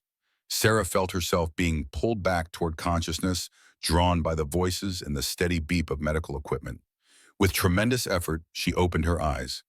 Blinding white light had assaulted her senses. She blinked rapidly, her vision gradually resolving into the sterile environment of a medical facility. The ceiling above her was unfamiliar, neither human nor Nexarii architecture, but something in between. "She's awake," came a voice to her right. Sarah turned her head slightly, wincing at the stiffness in her neck. Kara stood beside the bed, her golden eyes wide with what Sarah recognized as relief. Beside her stood a Nexarii in medical attire monitoring readouts on a holographic display. "Lieutenant Colonel Hayes," the Nexarii physician said, his voice clinical, yet not unkind. You have been unconscious for 5 standard days. Your injuries were extensive. Sarah tried to speak, but her throat was painfully dry. The physician held a cup with a straw to her lips, allowing her to take a small sip of water. The cubs, she managed, finally, her voice a raspy whisper. Kara's expression softened. Safe, all of them, thanks to you. Sarah closed her eyes, briefly, relief washing through her. When she opened them again, she attempted to assess her own condition. Most of her body was covered by a regenerative field, a shimmering layer of energy that sparkled with tiny blue lights where it contacted her skin. How bad? She asked. The physician tapped his display, bringing up a detailed anatomical hologram of her body. Sarah's breath caught as she saw the extent of the damage, multiple penetrating wounds, broken bones, internal injuries. You were struck by 17 projectiles, the physician said matter-of-factly. 9 would have been fatal without immediate intervention. You lost approximately 60% of your total blood volume. By all rights, you should be dead, Kara added bluntly. Sarah managed a weak smile. Not my first time hearing that. We've combined Nexarii biological healing techniques with coalition medical technology, the physician continued. Approximately 60% of your body has been reconstructed using synthetic tissue and cellular regeneration. Your recovery thus far has been unprecedented for a human of your age. Sarah absorbed this information, trying to reconcile it with the profound weakness she felt. How long until I'm mobile? Kara and the physician exchanged glances. Most humans would require months of rehabilitation, the physician said carefully. But given your remarkable resilience, perhaps as little as 2 weeks before limited movement is possible. Sarah's jaw tightened. 2 weeks was too long. She had no idea what had transpired politically during her unconsciousness, but she knew her brother well enough to anticipate he would be covering his tracks, consolidating his position, preparing contingencies. What's happened with the diplomatic mission? She asked. My brother Reed, Kara's expression darkened. Much has transpired. Ambassador Carter was recalled to Earth 3 days ago. Dr. Reed disappeared during the chaos, presumably extracted by your brother's operatives. The Bloodroar faction has gone underground. And officially, you've been labeled a rogue agent suffering from post-traumatic stress who attempted to sabotage the diplomatic mission, Kara said grimly. Your brother has provided evidence of your communications with Bloodroar sympathizers. Just as William had threatened, Sarah wasn't surprised, but the confirmation still stung. However, Kara continued, her voice brightening slightly. There have been complications to your brother's narrative. What kind of complications? Kara's mouth curved in what Sarah now recognized as the Nexarii equivalent of a smile. The kind that come from having multiple witnesses to your heroism, including the children of high-ranking Nexarii officials, and from having the entire confrontation recorded. Recorded? Sarah's brow furrowed in confusion. Your armor contained a standard diplomatic mission recording devices, Kara explained. The footage was automatically transmitted to secure servers. It shows everything: your refusal to cooperate with William's plan, your defense of the Cubs, Reed's involvement with the Bloodroar. A flicker of hope kindled in Sarah's chest. Has the footage been released? Not officially. The human military has classified it, but Kara's eyes gleamed with satisfaction. Copies have found their way to certain coalition representatives and to the Nexarii High Council. What about Earth, the public? Fragments have leaked to Earth's civilian networks, Kara replied. The military is attempting to control the narrative, claiming the footage is manipulated or taken out of context. But public opinion is divided. Many former military personnel are speaking out in your defense, especially those who served in combat zones. The physician cleared his throat. I should inform Chief Theron that the patient is conscious. He has requested immediate notification. With a respectful nod, he left the room. When they were alone, Kara moved closer to Sarah's bedside, her voice dropping to a near whisper. There's something else you should know. While you were unconscious, Tarok has hardly left your side.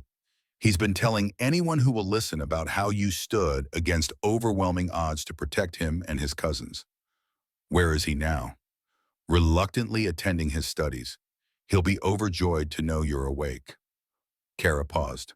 My father has been deeply affected by what happened, by what you did. Sarah processed this information, trying to piece together the political landscape that had formed during her unconsciousness. And William, what's his status? Still on Earth, officially being debriefed about the incident. The Coalition Security Council has requested a formal investigation, but Earth's military leadership is resisting, citing sovereignty concerns. A wave of exhaustion washed over Sarah, her brief surge of energy fading. The regenerative field hummed softly, working to knit her broken body back together, but the process clearly demanded tremendous energy from her as well. Kara noticed her fatigue. You should rest. There will be time for strategies and politics later. Sarah wanted to protest, to demand more information, but her eyelids grew heavy against her will. As consciousness began to slip away again, she murmured, "Tell Tarak. Tell him I'm proud of him." She drifted back into darkness, but this time it was the healing darkness of natural sleep, not the void between life and death. And this time she did not dream of Afghanistan and failure, but of crimson forests and the faces of 3 young Nexarii looking up at her with hope. When Sarah awoke again, the room was dimly lit, suggesting it was night cycle in the medical facility. She felt marginally stronger, the regenerative field having done its work while she slept. With effort, she managed to push herself into a slightly more upright position. "Careful," came a voice from the shadows. The physician said minimal movement for at least another day. Sarah turned toward the voice, surprised to find Chief Theron himself seated in a chair designed for his massive frame. The Nexarii leader's silver-streaked fur caught the low light, his amber eyes reflecting with an almost luminous quality. "Chief Theron," Sarah acknowledged, her voice stronger than before. "I didn't expect a personal visit." The Nexarii leader studied her for a long moment before responding. "Nor did I expect to find myself in debt to a human for the lives of my children." Sarah met his gaze steadily. "I did what anyone would do." "No," Theron said firmly. "You did what very few would do. You stood against your own kind to protect children not of your species. At great personal cost." He gestured to her injured body. "Such actions transcend diplomatic protocol. They create personal obligation." Sarah sensed the weight behind his words. In Nexarii culture, she knew personal obligation was a sacred concept, particularly for clan leaders. "Your son is safe," she said simply. "That's what matters." "My son," Theron repeated, a complex emotion flickering in his eyes. "Tarak has spoken of little else but your stand at the ravine. He says you taught him that true courage is not absence of fear, but action despite fear." "He's a remarkable young man," Sarah replied. "He showed great courage himself, protecting his cousins." Theron inclined his head in acknowledgement. "He has begun his journey to adulthood, though not in the traditional manner." The Nexarii leader shifted slightly, reaching for something beside his chair. "There is something you should see." He activated a small device, and a holographic display materialized in the air between them. Sarah recognized herself immediately, the recording from her armor's security systems. The footage showed her confrontation with William at the Earth observation point, his threats, her refusal.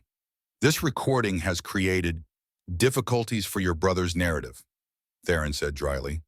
The scene shifted to the ravine, to Sarah's last stand. From the external perspective, Sarah could fully appreciate the desperate nature of the struggle. The final moments showed her body absorbing multiple arrows while protecting the cubs behind her. Watching herself in those final moments, bloodied but unbowed, refusing to yield. Even as her life ebbed away, Sarah felt a strange disconnection. Was that really her? Had she truly found that strength within herself?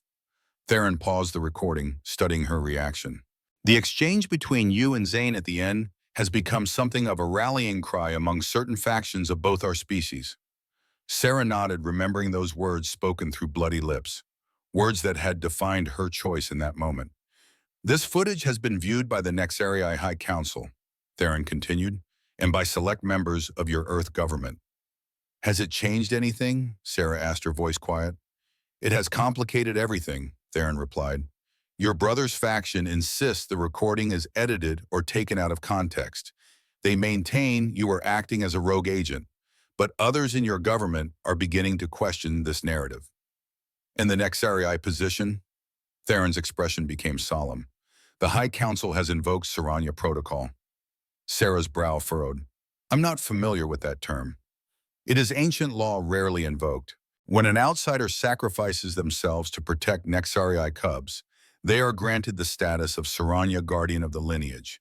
It places you under direct protection of all Nexarii clans. Theron's gaze intensified. No Nexarii may harm you. All must offer aid if you require it. It is our highest honor for a non-Nexarii. Sarah was momentarily speechless. The political implications were enormous. The Nexarii had effectively removed her from William's reach through their ancient laws. There is more, Theron continued. The Coalition Security Council has called an emergency session regarding the incident. They have requested your testimony once you are physically able. And Earth's response? Mixed. Some factions support the investigation. Others, primarily military leadership, cite sovereignty concerns. The technology, Sarah said, suddenly remembering William's true objective. The defensive technology your people were developing. Did Reed succeed in accessing it? No, Theron replied, something like satisfaction in his voice. Your warning gave us time to secure the research facility. But now I understand why they wanted it so badly. He manipulated the display, showing a simulation of what appeared to be a planetary defense system. This is what they sought, Theron explained. Biosynthetic shield technology that can adapt to new weapons and repair itself when damaged. Technology that would give any world possessing it a significant defensive advantage. Sarah studied the simulation instantly, grasping the strategic implications. The shield appeared to function like a living organism, cellular, in structure capable of evolving responses to new threats. Unlike conventional shields that could be overwhelmed by concentrated firepower, this system would actually grow stronger under attack. It's revolutionary, she said quietly. It would fundamentally change the balance of power between worlds, which is precisely why it was to be shared through the Coalition, Theron said pointedly. Earth's military leadership would see it as a strategic necessity to be controlled exclusively. Sarah nodded slowly, processing the information. Her brother would be working frantically to contain the situation, to discredit her before she could testify. Your actions have created a unique opportunity, Theron said carefully. The coalition between humans and Nexarii stands at a crossroads. What happens next will determine the path forward. What do you want from me, Chief Theron? Sarah asked directly. The Nexarii leader's expression was unreadable. The same thing you demonstrated in that ravine, Colonel Hayes. Truth regardless of paste. Honor regardless of consequence. Before Sarah could respond, the door slid open and Turok entered hesitantly. The young Nexarii froze when he saw his father, clearly not expecting to find the clan leader at Sarah's bedside. Father, he acknowledged, ducking his head slightly in respect. I didn't know. It's all right, Turok, Theron said, rising from his chair. I was just leaving. Colonel Hayes needs her rest. He turned back to Sarah. We will speak again. With a formal nod, the imposing Nexarii leader departed, leaving Sarah alone with Turok. The young Nexarii approached her bedside cautiously, his eyes wide as he took in her injured state. They said you were awake, he said softly. I wanted to see for myself. I'm tough to kill, Sarah replied with a gentle smile. Turok's expression grew serious. The doctors said it was a miracle you survived, that no human should have lived through such wounds. I had something worth fighting for, Sarah said simply. The young Nexarii seemed to struggle with his emotions, his claws extending and retracting unconsciously, a sign of stress Sarah had learned to recognize in the species. I've been thinking about what you said, Turok finally blurted, about courage being action despite fear. He paused, gathering himself. I was afraid. When the arrows came, when you were bleeding, I wanted to run. But you didn't, Sarah pointed out. You stayed to protect Lyra and Kiran. Because of you, man, Turok said earnestly, I saw what real courage looked like. Not in stories or training exercises, but in that moment when you refused to move even though it meant your death. Sarah felt a profound warmth spread through her chest that had nothing to do with the regenerative field. Sometimes the most important battles are fought standing still, Turok, holding your ground when everything tells you to retreat. The young Nexarii nodded solemnly. My father says you've been named Saranya. Do you know what that means? He explained it's a high honor. It's more than that, Turok said, his voice dropping to a reverent whisper. It means you're family now, not by blood but by choice and deed. The last non-Nexarii to be named Saranya was 300 cycles ago during the First Coalition War. Sarah absorbed this information, understanding more fully why Theron had visited personally. By their ancient laws, she was now effectively a member of his clan, a political complication her brother could never have anticipated. Kara says you might have to testify before the Coalition Council, Tarok continued. About what happened, about your brother. Yes, Sarah confirmed. It won't be easy. Tarok straightened his young frame, visibly summoning his courage. I want to testify, too. I was there. I saw everything. Sarah regarded him with surprise and concern. Tarok, that would put you in a difficult position. My brother has powerful allies. There could be consequences. You faced arrows for me, the young Nexarii said simply. I can face questions for you. In that moment, despite the vast differences between their species, Sarah recognized something fundamentally similar, the capacity for moral courage that transcended biology and culture. Tarok was young, but he understood what was at stake. Your father would have to approve, Sarah said gently. He already has, came a voice from the doorway. Kara entered carrying a data tablet. The High Council has accepted Tarok's request to provide testimony alongside yours. Sarah shook her head in amazement. You Nexarii move quickly. When necessary, Kara agreed. She handed the tablet to Sarah. There's something else you should see. A message from Earth. Sarah activated the tablet, surprised to see Captain Michael Anderson's weathered face appear on the screen. The Vietnam veteran looked haggard, his eyes darting occasionally as if checking for surveillance. Hayes, he began without preamble. If you're seeing this, you survived. Good. The situation here is complicated. Your brother has most of high command convinced you went rogue, but the recording from your armor has created cracks in his story. Some of us, those who served in real war zones, recognize what you did in that ravine. Anderson's expression hardened. William Hayes has overplayed his hand. The Pure Earth movement connections are being investigated by agencies outside military control. There are questions about Reed's disappearance. Most importantly, the Nexarii High Council's invocation of Saranya Protocol has forced diplomatic channels to remain open. He glanced off-screen again, then leaned closer to the camera. Public opinion is divided. The leaked footage of your stand has gone viral on civilian networks. Veterans groups are rallying behind you, calling you the woman who stood. Military leadership is trying to suppress it, but the genie's out of the bottle. Anderson's weathered face grew more serious. Listen carefully. In 48 hours, the Coalition Security Council will convene an emergency session. Earth's delegation will be split, military hardliners backing your brother versus diplomats concerned about coalition relations. You need to be there, Hayes.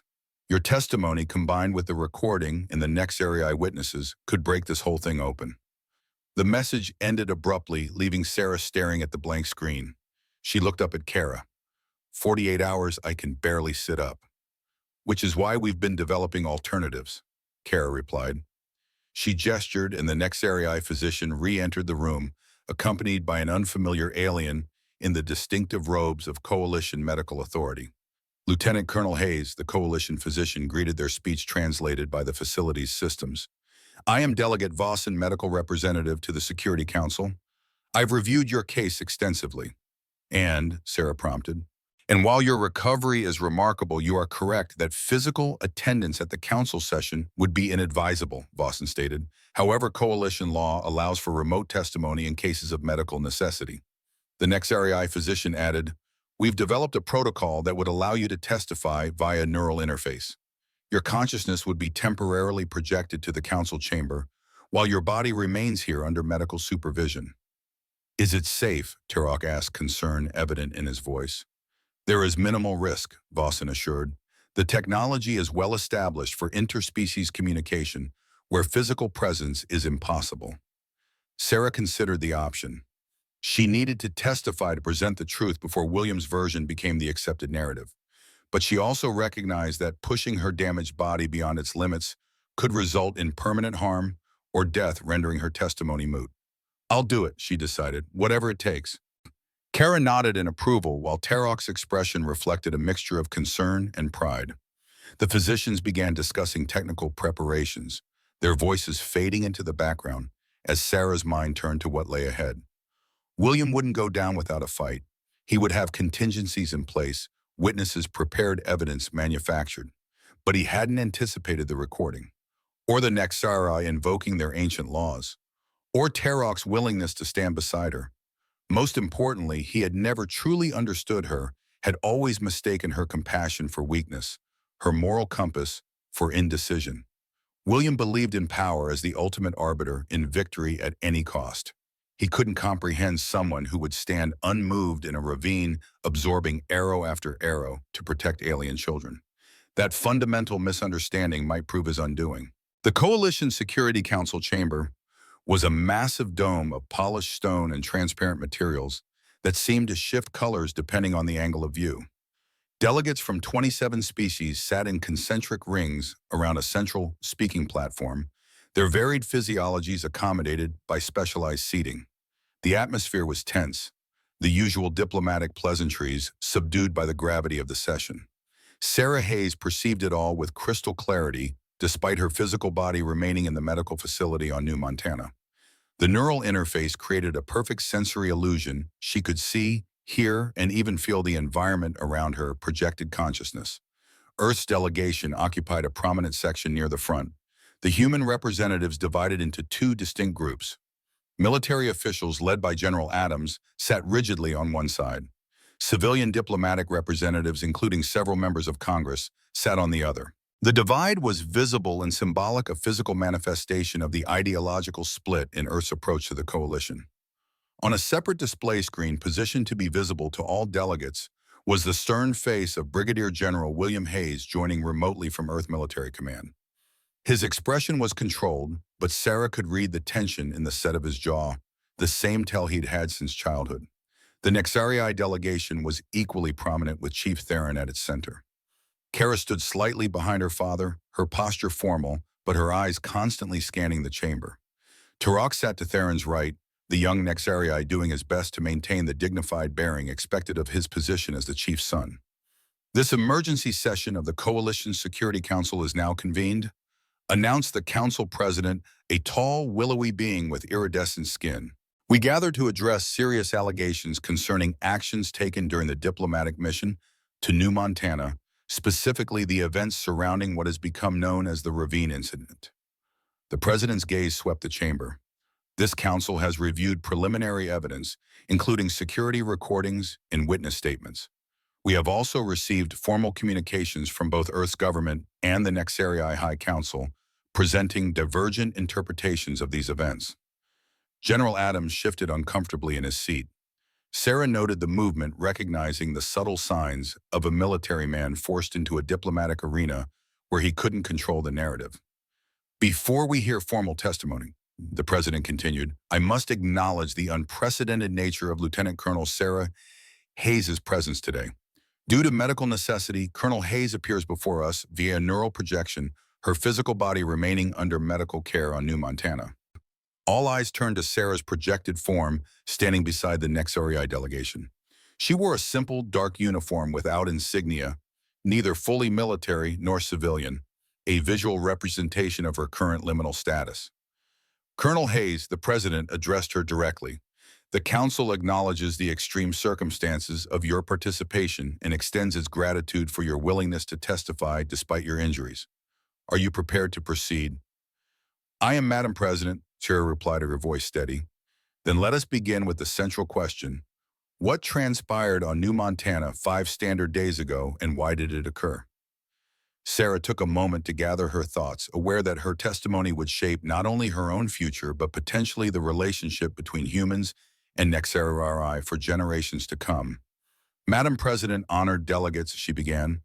What transpired was an unauthorized military intelligence operation, disguised as a diplomatic incident. Its purpose was to exploit tensions within Nexarii society, to acquire advanced defensive technology, while simultaneously creating justification for a more aggressive human stance toward the coalition. A murmur ran through the chamber. The Earth military contingent's expressions darkened. On the display screen, William's face remained impassive, but his eyes narrowed slightly. That is a serious accusation, Colonel, the president observed. Do you have evidence to support it? I do, Sarah confirmed, beginning with direct communication from Brigadier General William Hayes, who outlined the operation to me personally and attempted to recruit my participation. At a gesture from the president, the chamber's high display systems activated, showing the recording from Sarah's armor, her conversation with William at the Earth observation point, his explicit statements about exploiting the Blood Roar faction, his threat to frame her as a scapegoat when she refused to cooperate. General Adams leaned forward. Madam President, this recording has not been authenticated by Earth military intelligence. We have reason to believe it may have been tampered with or taken out of context. The recording has been verified by 3 independent coalition forensic teams, countered a council security officer. No evidence of tampering has been detected. Adams subsided, but his expression remained defiant. On the display, William's composure had cracked slightly, a muscle twitching in his cheek. The recording speaks for itself, Sarah continued, but actions speak even louder.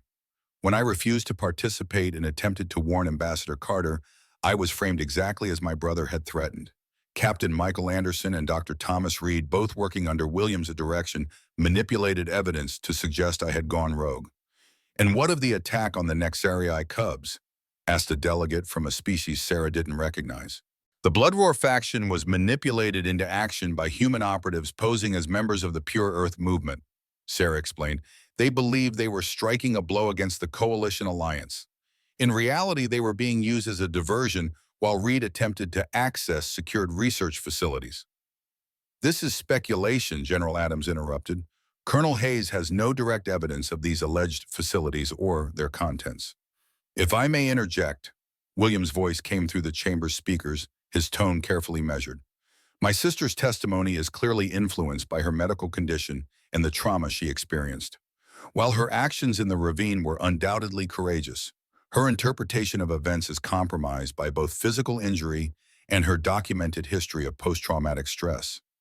William's gaze seemed to meet Sarah's across the vast distance separating them. Sarah has always been idealistic to a fault, prone to emotional decisions rather than strategic thinking.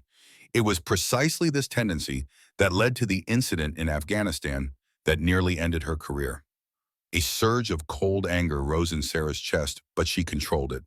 This was exactly the tactic she'd expected, undermining her credibility by referencing her past. Chief Theron rose slowly, his imposing figure commanding immediate attention. With respect, General Hayes, I can provide that evidence your colleague claims is lacking. The facilities in question contain research into biological defensive systems technology that would allow planetary shields to self-repair when damaged. Technology that under coalition agreements would be shared with all member species once perfected. Theron gestured and a holographic display appeared in the center of the chamber, showing detailed schematics of the defensive system. This is what was targeted. A technology that would benefit all coalition worlds equally, but which certain factions apparently wish to acquire exclusively. Sarah noted the flicker of surprise that crossed William's face. He clearly hadn't expected the Nexarii to reveal the technology so openly.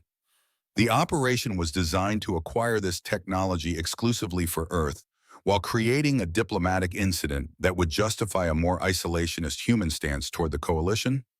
Sarah added, pressing her advantage. And your role in protecting the Nexarii cubs, the president prompted. Was a choice, Sarah said simply. When I discovered that children had been targeted as political pawns, I made the decision to stand with those who could not defend themselves. Not as a soldier, not as a diplomat, but as a human being who could not walk away from innocent lives in danger. The chamber fell silent as the second recording played Sarah's desperate stand in the ravine. Even knowing the outcome, many delegates seemed moved by the footage. William's expression had grown increasingly stony as he watched. When the recording ended, the president turned to the Earth delegation. General Adams, does Earth's military leadership wish to respond to this evidence? Adams stood, his posture rigid. Madam President, while the footage is compelling, it represents one perspective of a complex situation. Colonel Hayes has a documented history of post-traumatic stress and questionable judgment in crisis situations. We maintain that she acted without authorization and against the interests of the diplomatic mission. A convenient narrative, Kara commented, speaking for the first time. One that protects those truly responsible while sacrificing a decorated officer. William's image leaned forward. My sister has always been skilled at winning sympathy, Madam President. But diplomacy cannot be based on emotional appeals. The facts remain. She abandoned her post, interfered with a sovereign faction of Nexarii society, and potentially compromised Earth's security interests. Is that your official position? General Hayes, the president asked, her tone neutral. It is the position of Earth Military Command, William replied carefully. On a personal level, I regret that my sister's psychological issues have led to this unfortunate situation. The Nexarii delegation may present its perspective, the president directed, moving past William's statement. Chief Theron nodded to Tarok, who rose from his seat. The young Nexarii appeared nervous but determined as he stepped forward. I was there. Tarok began, his young voice surprisingly steady. I saw Colonel Hayes stand against warriors of my own species to protect me and my cousins. She knew she would likely die, yet she did not hesitate. She taught me that true courage is not the absence of fear, but action despite fear. The chamber was utterly silent as the young Nexarii spoke his simple, direct testimony, carrying a moral weight that complicated political arguments could not match. In our traditions, Tarok continued, one who sacrifices themselves for Nexarii cubs is honored above all others. Colonel Hayes has been named Saranya, guardian of the lineage. She is family now, not by blood, but by choice and deed.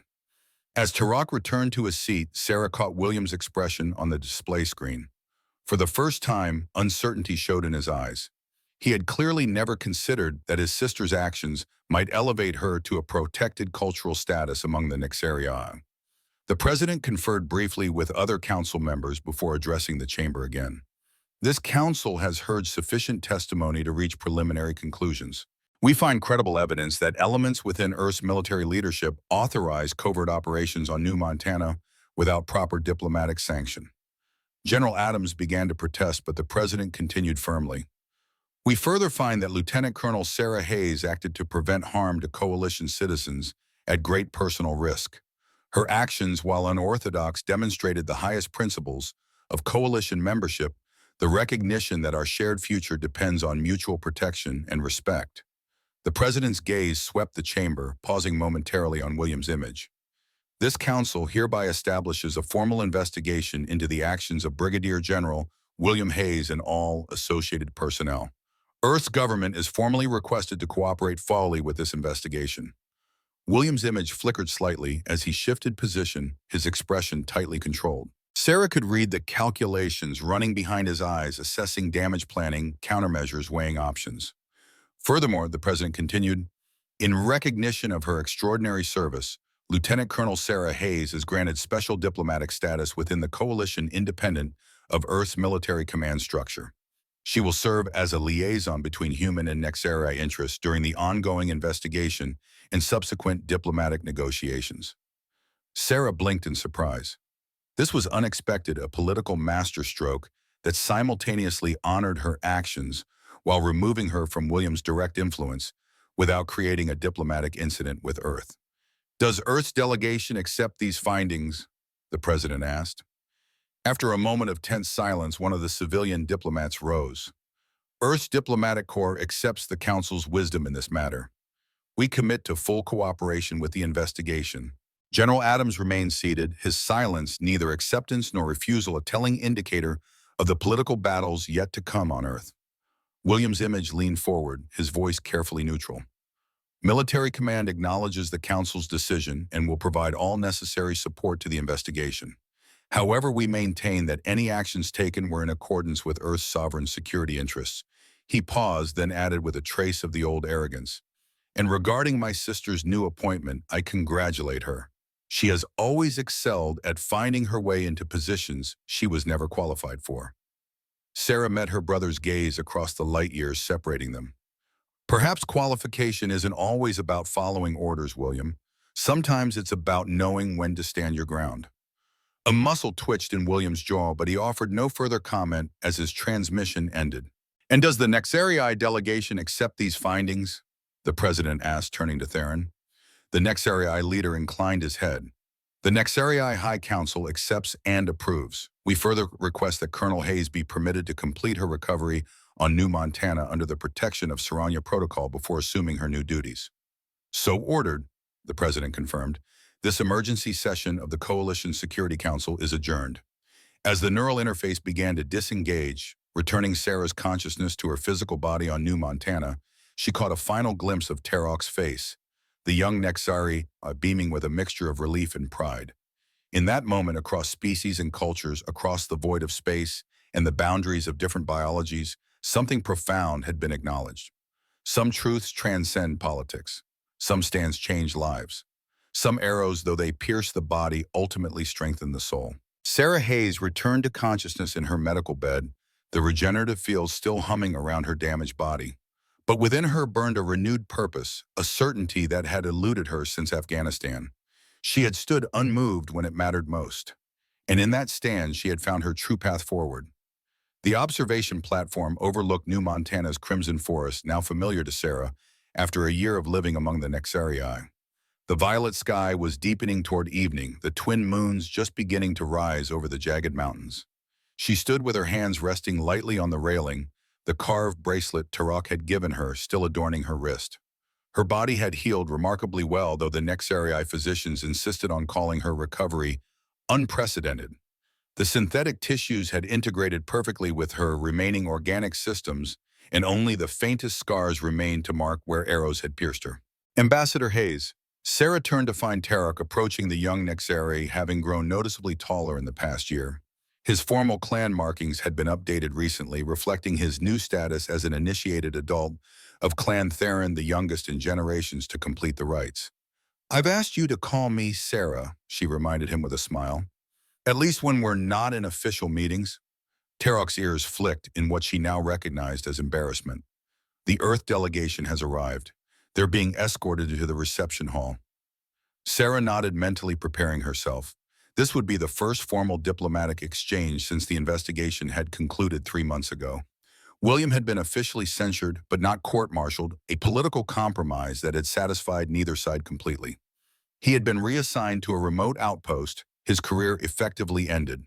"Are you nervous about seeing them?" Tarok asked, his perceptiveness still occasionally surprising her. "A little," Sarah admitted, "but it's necessary. The bioshield technology is too important for both our peoples." The SHIELD project had become the cornerstone of her work as liaison. With the investigation completed, the technology was being jointly developed by Earth and Nexarii scientists with full coalition oversight. The first prototype was scheduled for testing next month. "Father says the Earth military still resists full integration," Tarok observed. "Old habits die hard," Sarah replied, "but progress is being made. The new Earth government is more committed to coalition principles." The scandal had triggered political changes on Earth, with civilian oversight of military operations strengthened considerably. William's faction had lost influence, though Sarah harbored no illusions about the persistence of isolationist sentiment. "The Cubs asked if you would visit their class next week," Tarok said, changing the subject. "They want to hear the ravine story again." Sarah smiled. Lyra and Kiran had become minor celebrities among their peers, known as the Cubs who stood with Saranya. They had adjusted well to their brush with danger, though Kiran occasionally still had nightmares. "Tell them I'll be there," she promised, "but only if they have completed their coalition history assignments." Tarok made a sound that was the Nexarii equivalent of a chuckle. "Already using your status to enforce education. You sound like Kara." Sarah glanced at her chronometer. "Speaking of your sister, we should join her. The reception begins soon." As they turned to leave the observation platform, Tarok hesitated. "I've been meaning to ask you something." "What is it?" "The phrase you used that day in the ravine, 'I don't move.' It's become something many people say now when they face difficulties." His amber eyes studied her intently. "Did you know then that it would become important?" Sarah considered the question, remembering that moment of clarity amid the pain and blood.